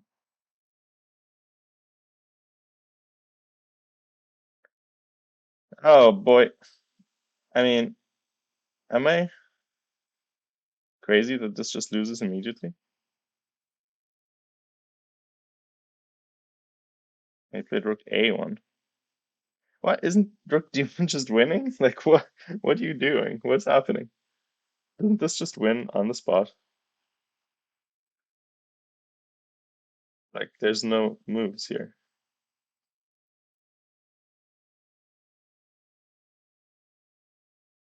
I don't get it. I don't get it. Oh, I don't get it.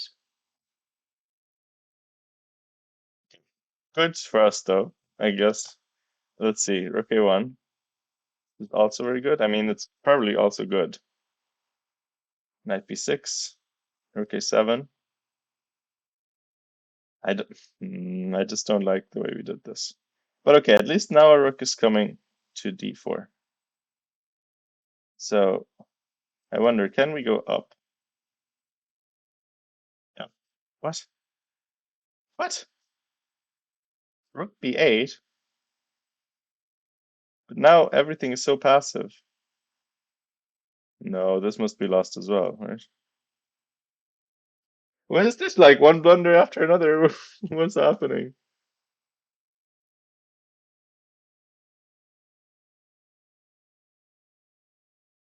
What? This is Blunderfest. I mean, now here, and you're dead lost. I don't. Why is she playing so quickly? She has so much time. Like every move is, every move by each player is just a blunder.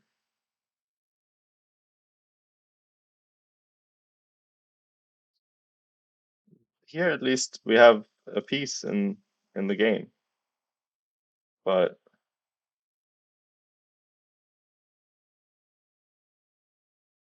I'm very confused. Okay, anyway. Um,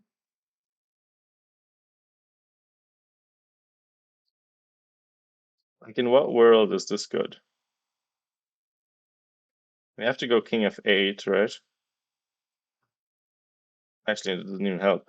It doesn't even help. The same. No, this is totally lost. Why did we do this? I mean, now we're just losing a piece. So we have to go to g6, I guess. I'm at rook e7. Dash activate. Takes e6. Two passed pawns.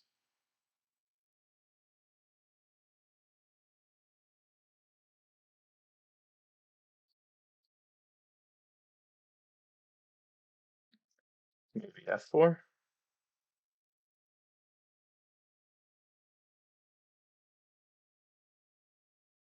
No, I check. I don't know. I don't know what's happening. Yes, I agree with Brizzo. March it up. Oh man. Also, maybe this is the chest is making me sick.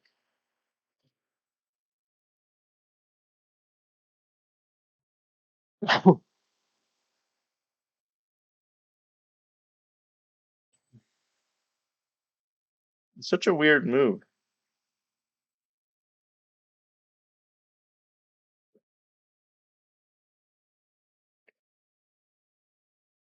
Like, if we were going to do this, we don't need to play knight b6 now. Like, there's no threat. There's no threat. We can just improve our king first. They don't have any great moves. I mean, if they go here, we can also then go here as well if they don't move the king, and then unpin and then take on b2. So that doesn't even work. So they have to move the king.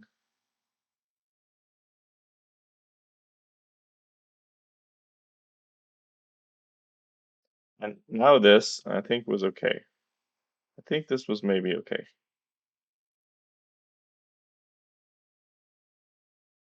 It's like here we can repeat, or actually better, if he goes here, we can go here.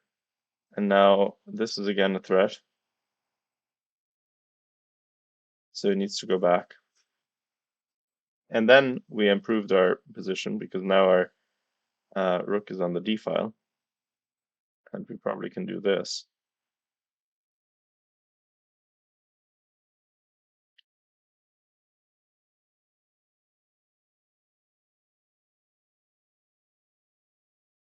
Wait a minute, actually, maybe we have to go to e8. And if takes, oh, actually we have tricks.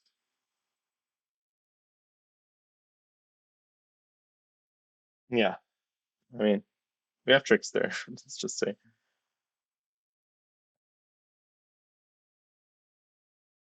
But now this looks like we're lost. I don't know what to say to that. I mean, we have to go to g6 at least, I think, to have any chances. So if we go to the back rank, um,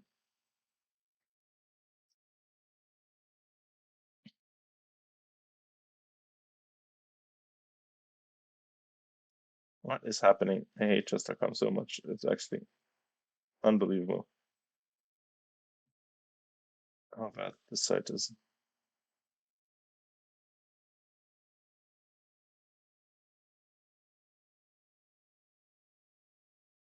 Um,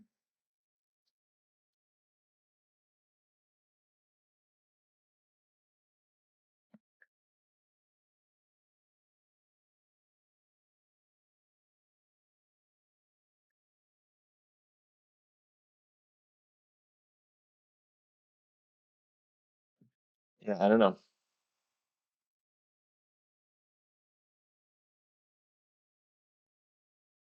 Maybe we can go to G8, but like that also looks really bad.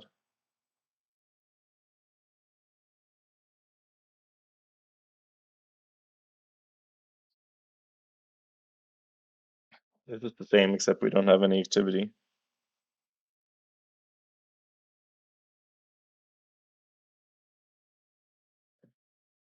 It was looking so good. It was looking so bad as well at multiple points. But then, I don't know, proper roller coaster, this one. Up and down and up and down. It's very odd because usually she makes very good decisions strategically in the Benko. Not today, I guess.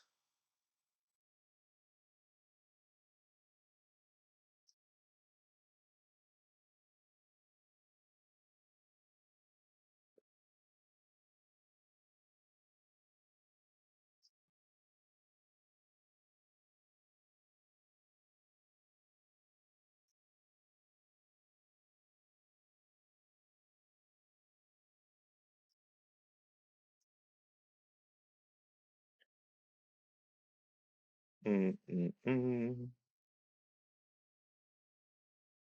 Got no move.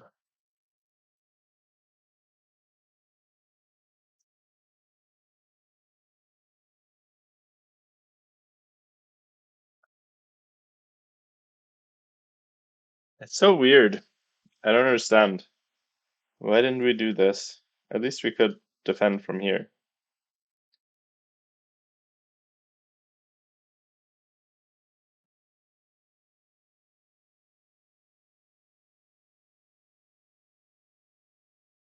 Then we can get counterplay. But now we have nothing.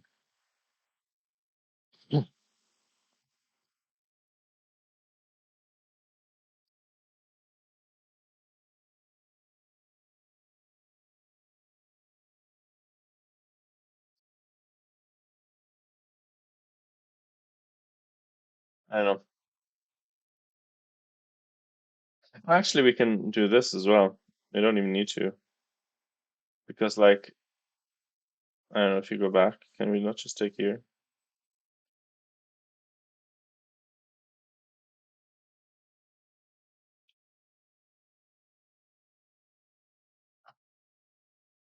But also, some mates. I don't know, everything's wild. Except the game. The game's not wild. The game's depressing.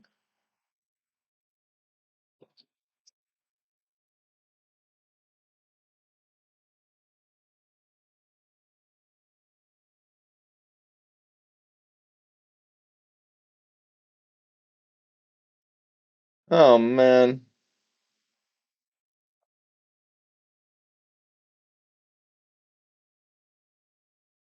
not happy about this. Very sad, in fact.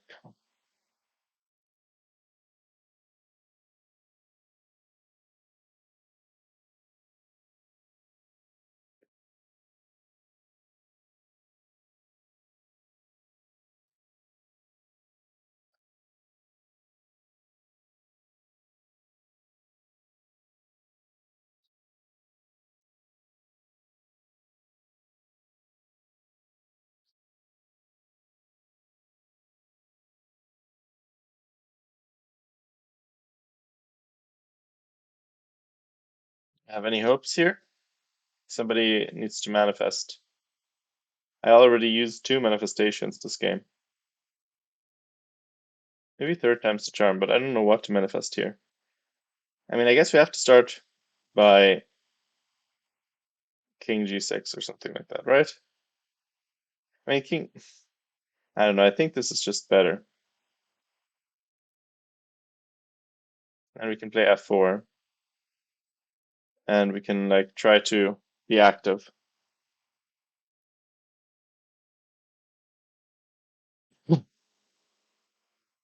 And then here,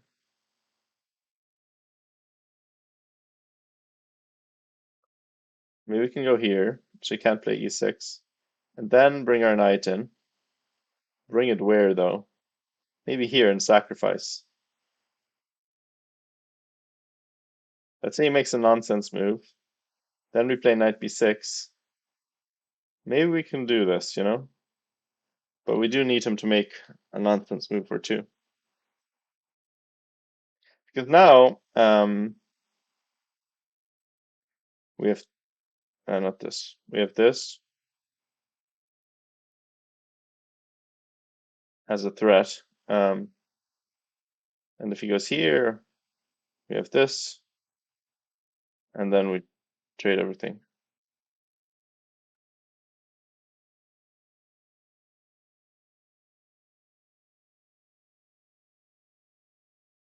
Okay, I hope that's what she does. I mean, at least we have activity with our king, and it's not so easy.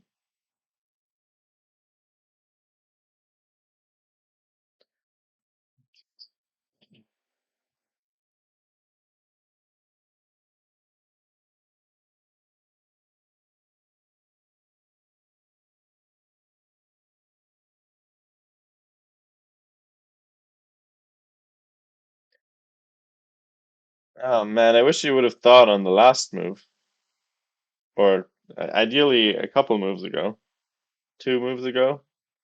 And even better, I don't think taking on a4 was good or necessary.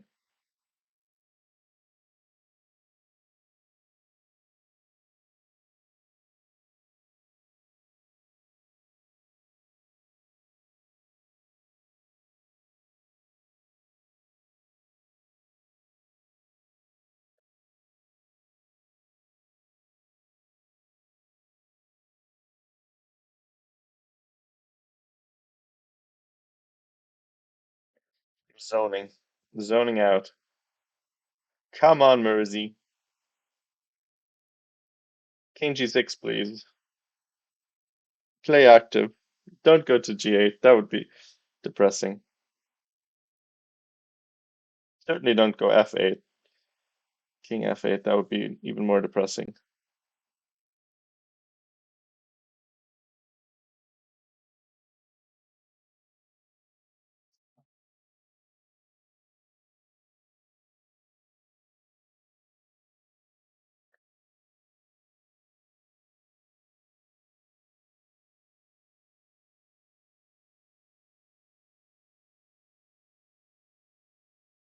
Come on, Mersey.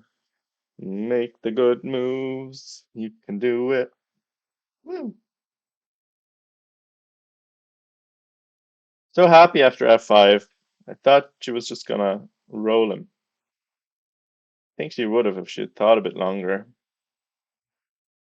about things.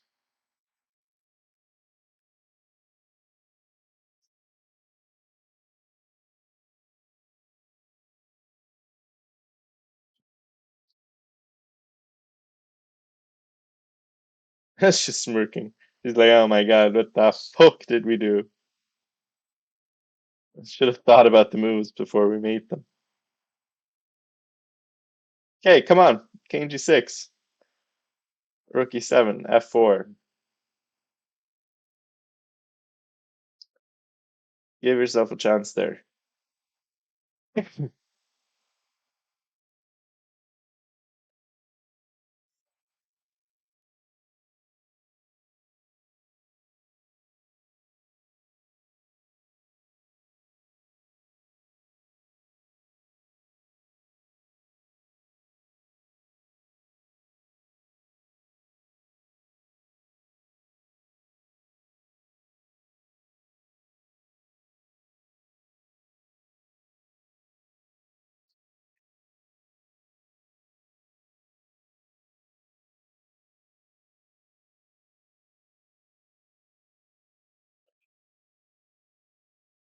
Mm.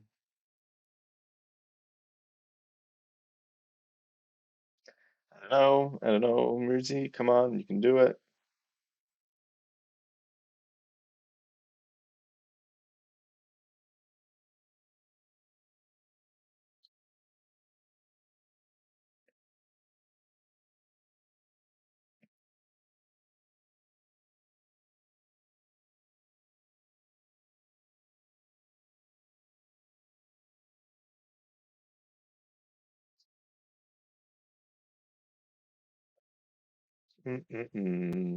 What are we gonna do? Play King G6, please.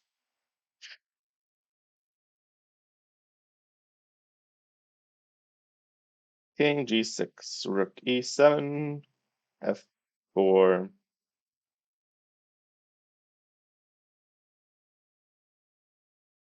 Please, please, please, please. How are we doing? Not great, Sarpa. We're not doing great. We were doing pretty good. Well, it was looking kind of good. Well, I mean, for Benko, I think we were doing good after something like this. And White has difficulties making moves. Do this and maybe bring my thing over at some point if necessary. The structure is good anyway. Um, Diana decided to take here, and then it's not a threat, like nothing's threatened, so we could just make a move here. Still fine. Like we can play King F7 or King F8 or anything really. And then we're threatening this, so White has to move, and we can do this, and you know, we're active enough, and eventually we can unpin if we want to.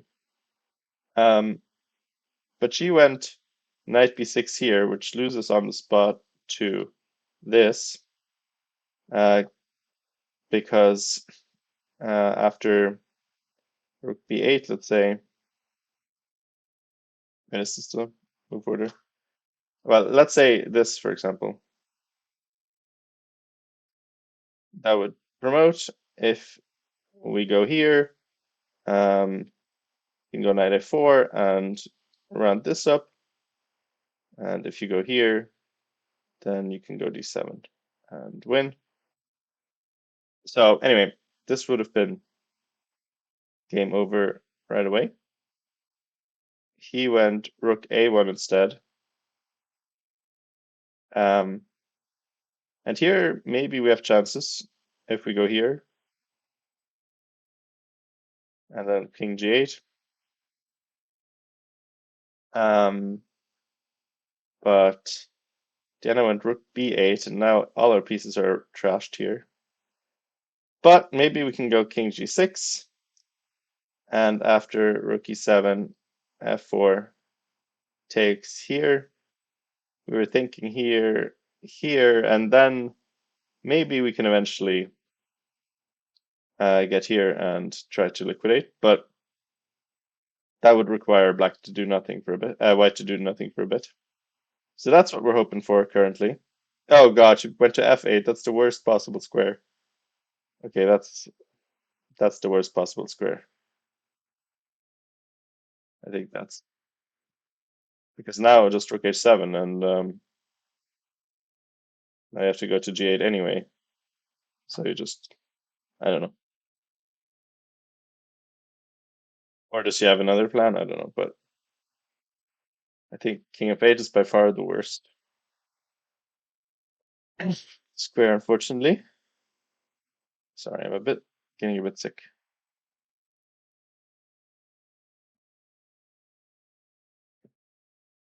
So yeah, a bit unfortunate. We were doing well. We were also lost earlier, though, to be fair. I think I blundered. So it's been a bit of a throw fest, unfortunately.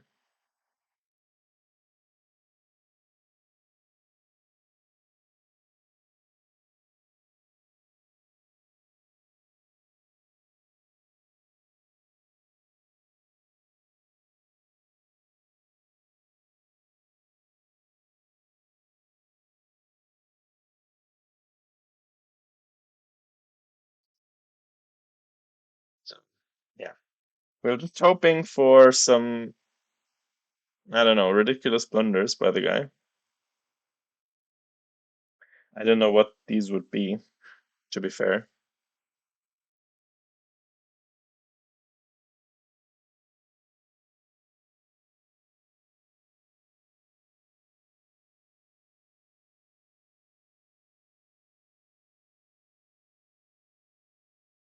Wait, okay, hold on.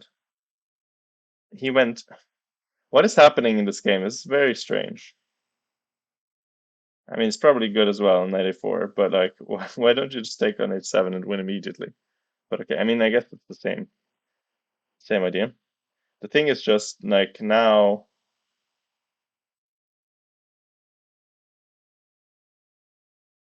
actually, now Rook H7, maybe we can try this. And if Rook H8, here, here. Oh, never mind, this just promotes. Okay, never mind. I thought maybe we could get some counterplay, but not quite true.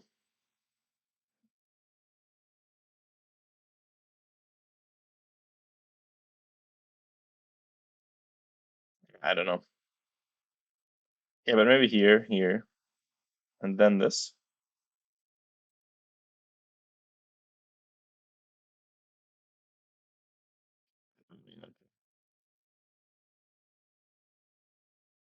This also just lost. I don't know. Not happy about how things are going.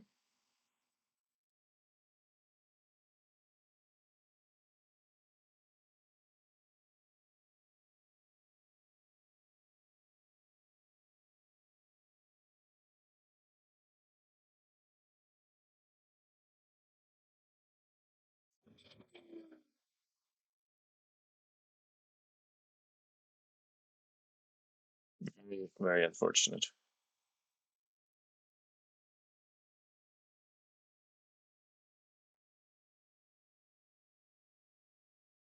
I wonder if this is a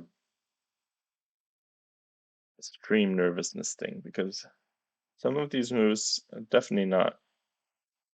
I don't know. She wouldn't usually make mistakes like that.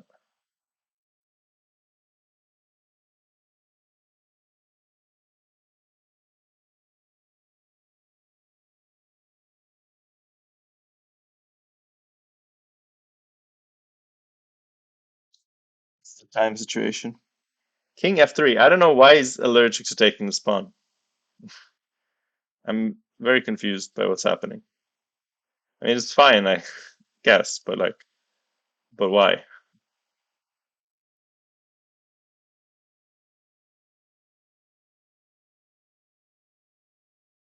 I mean, the thing is, we always get promoted on. Oh, never mind, not here. Check first, and then decide.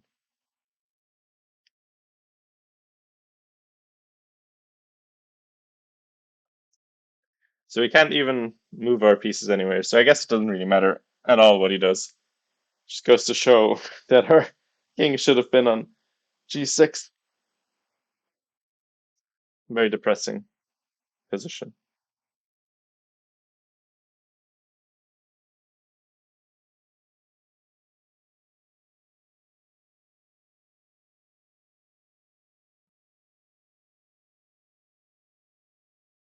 But it's okay. It's okay.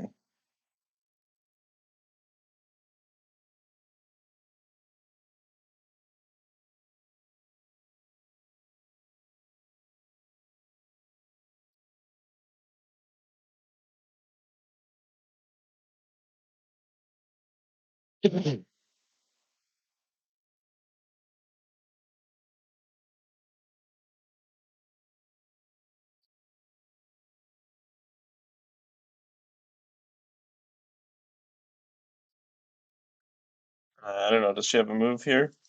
Not really.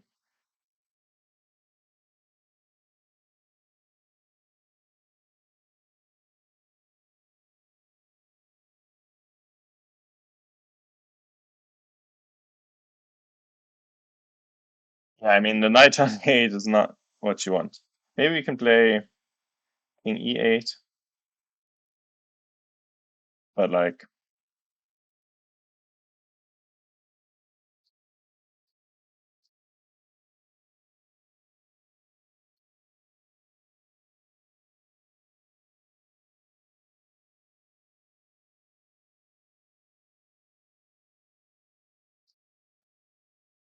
this, mates. Hmm, I don't know. Bit unfortunate.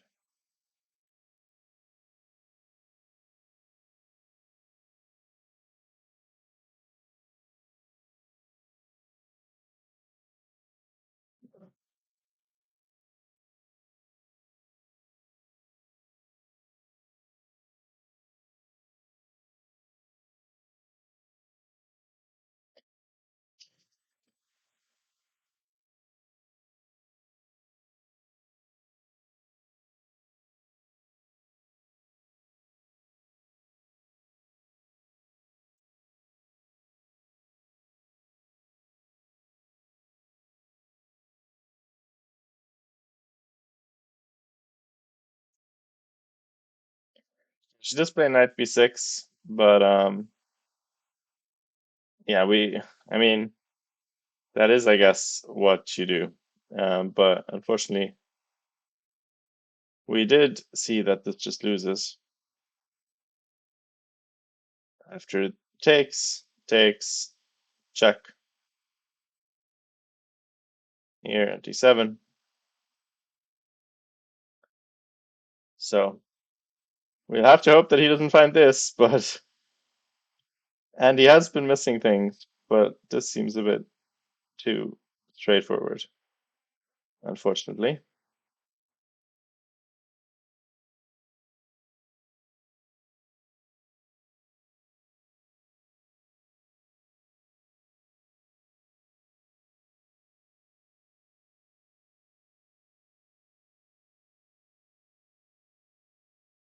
I know his rating, 19 something, 1920 or something.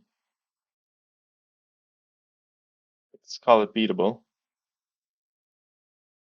Oh wait, something else happened.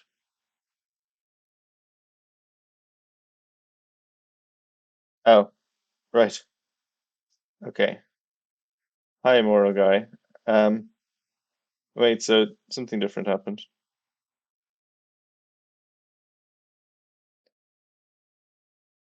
So he took. Diana didn't take back. She played this 97, King E8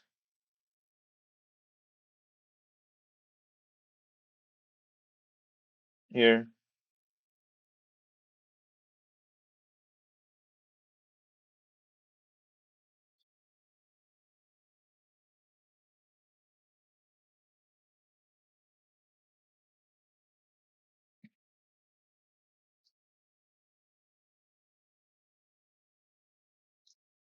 I mean, interesting way to play this, but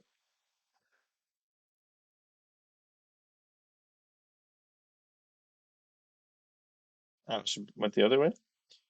Okay. I don't know why. Here, you just get hit with this with check, but okay.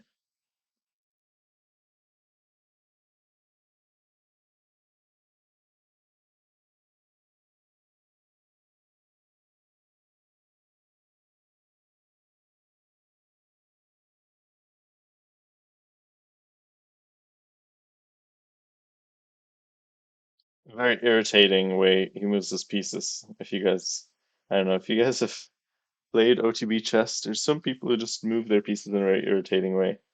Guy's definitely one of them.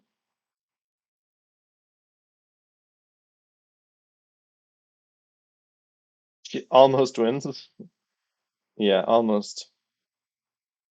Anyway, she went here, so wait, where is this trust from? Oh, I swear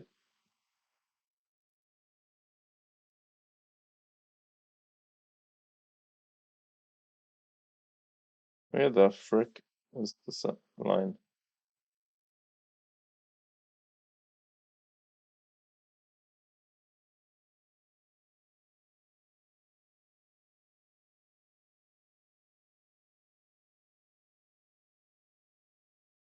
I mean, I guess she's gonna go back to f8 now. So let's say here.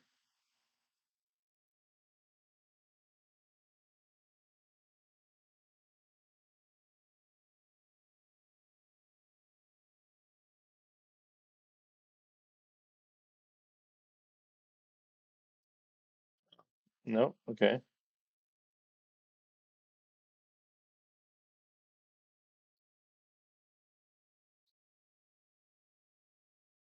This also works a bit boring, but sure.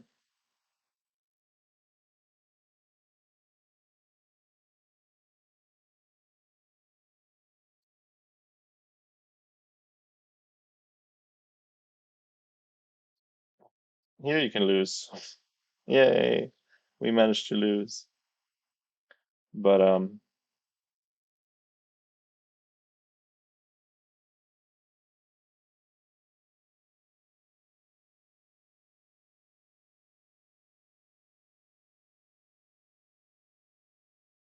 hmm, I don't know. If you didn't do this, and c2 instead. Yeah, this is of course even less hopeful.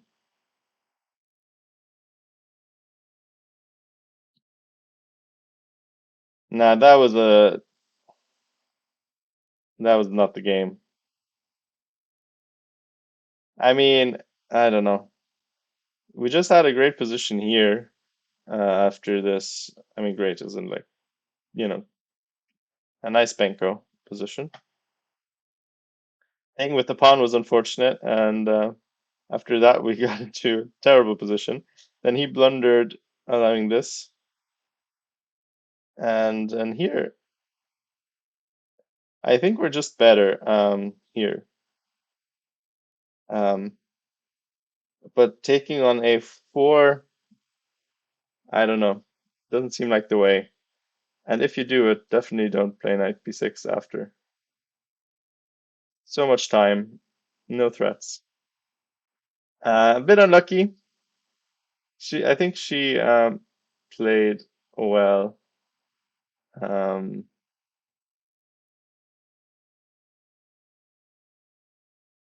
for the most part. But like, yeah, that last bit was I don't know, she had so much time. I don't know what happened there. Like I guess she just was like, okay, we can do the unpin and but yeah, ignoring that it just loses unfortunately.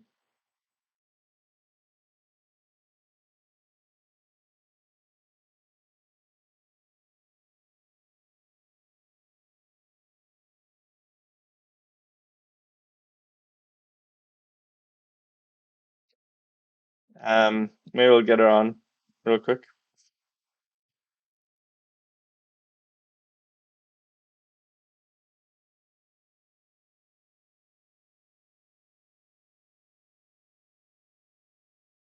Um,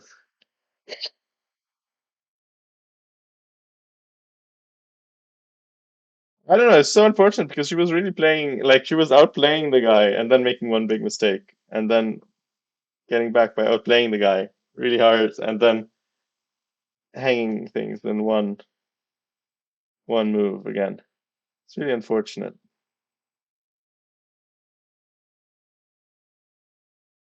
Um, yeah, but it happens. It happens, it happens. Oh, wait, she's in chat. Hello.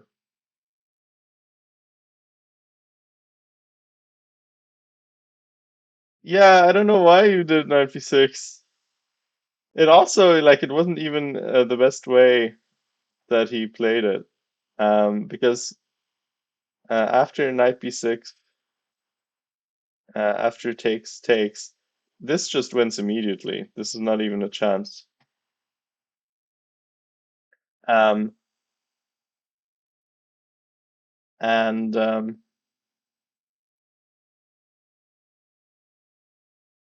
sorry, rook b8 where? In that position? Then you could get knight a4. And this is pretty bad. And here I think, wait, what were we looking at? But anyway, here also, like we were wondering, after rook a1, um, knight b6 isn't that bad at all. But rook b8 is kind of hopeless. I thought this would have been at least a chance. Because now you can at least get some counterplay, you know? Um, and defending it from behind the pawn is much nicer.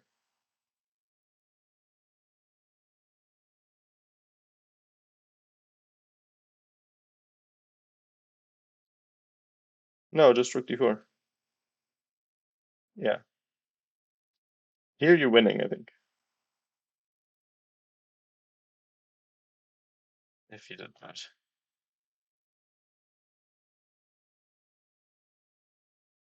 Rook e7, you mean?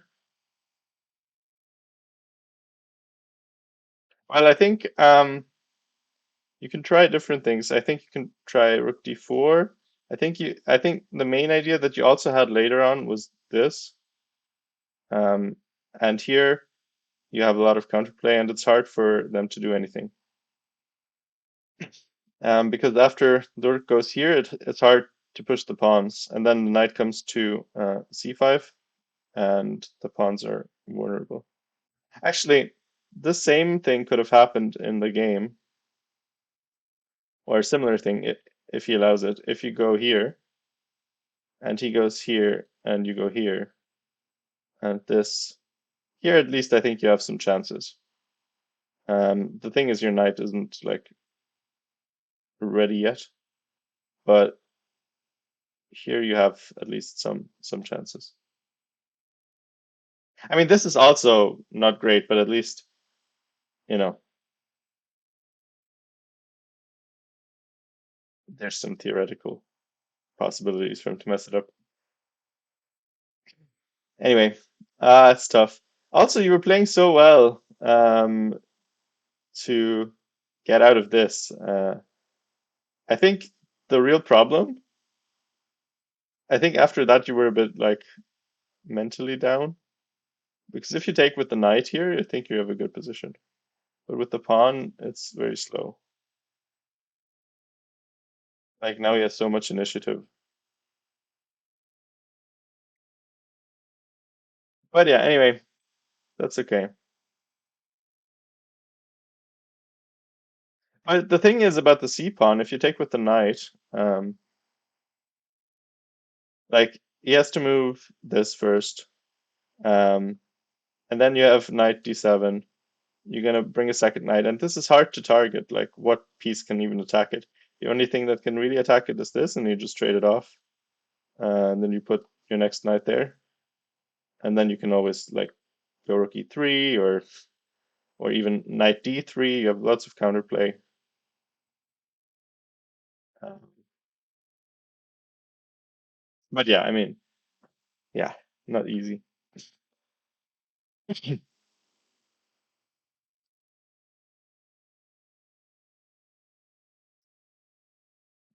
Also, I think you played so well that like here, if you don't take on on a4, um, if you don't take on a4, I think you're just better. Like you can play knight d7, and he doesn't really have anything to do. Like you can go king f7, and like, the rooks aren't really good, and your rooks are at least better than his. Like this rook is active. This rook can maybe swing over. This knight is defending this pawn and always attacking this, and it's annoying to defend. I think here you're better.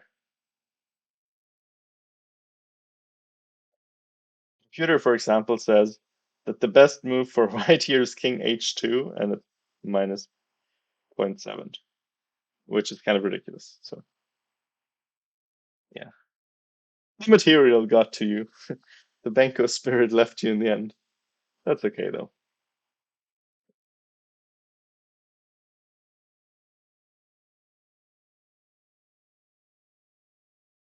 No, I think actually you played really well to come back from this. I think it was nice to find the F5 resource.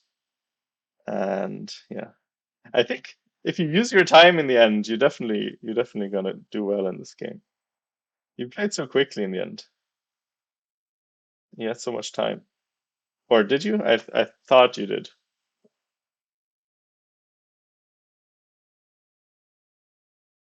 But yeah, you played really well. It's just key moments.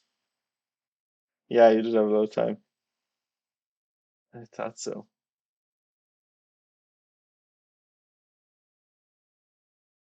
That's okay though. One more win later. That's okay. Maybe you get Sarah.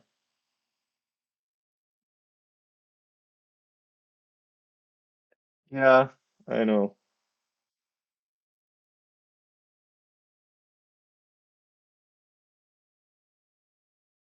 I think the stress issue, Mersey. Stress issue. Think you win if you get into a good mind space. Like this game, you definitely win if you're in a good headspace. Like in Horn, you were in a great headspace. You'll win this every single time. Just you had good mental. I think that's all you need, to be honest.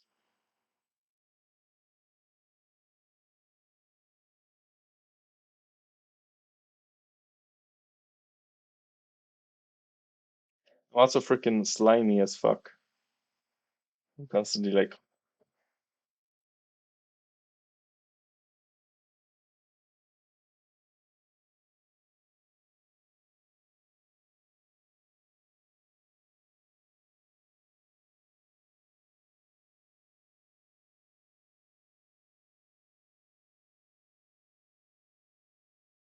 anyway, do you want to come on real quick or no? Then I'll just raid someone.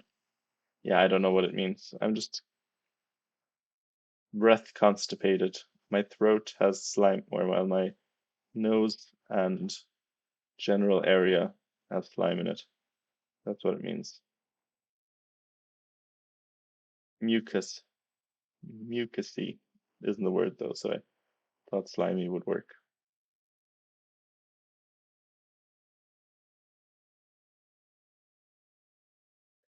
Get some test. I will. I'll get tested. Yeah, I'll get some rest, and you get some rest, and get some food, and get some mind freshening action going on. And yeah, then you'll win. You'll win the last one, which is going to be fun to watch. Who are we rating? People of Darlington.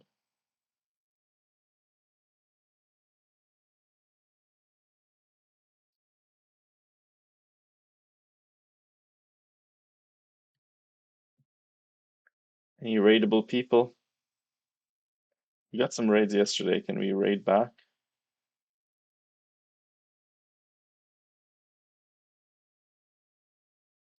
Um,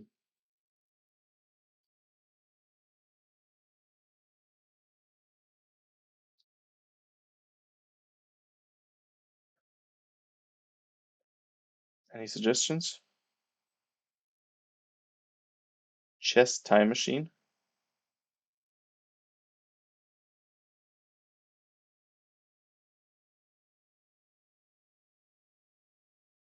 Raid me? Nah, I ain't got the energy. Um, sure, chess time machine. Why would that not be allowed? Is there a problem with that, or that I don't know of?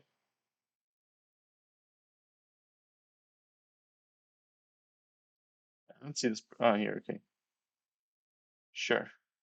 Let's do chess time machine.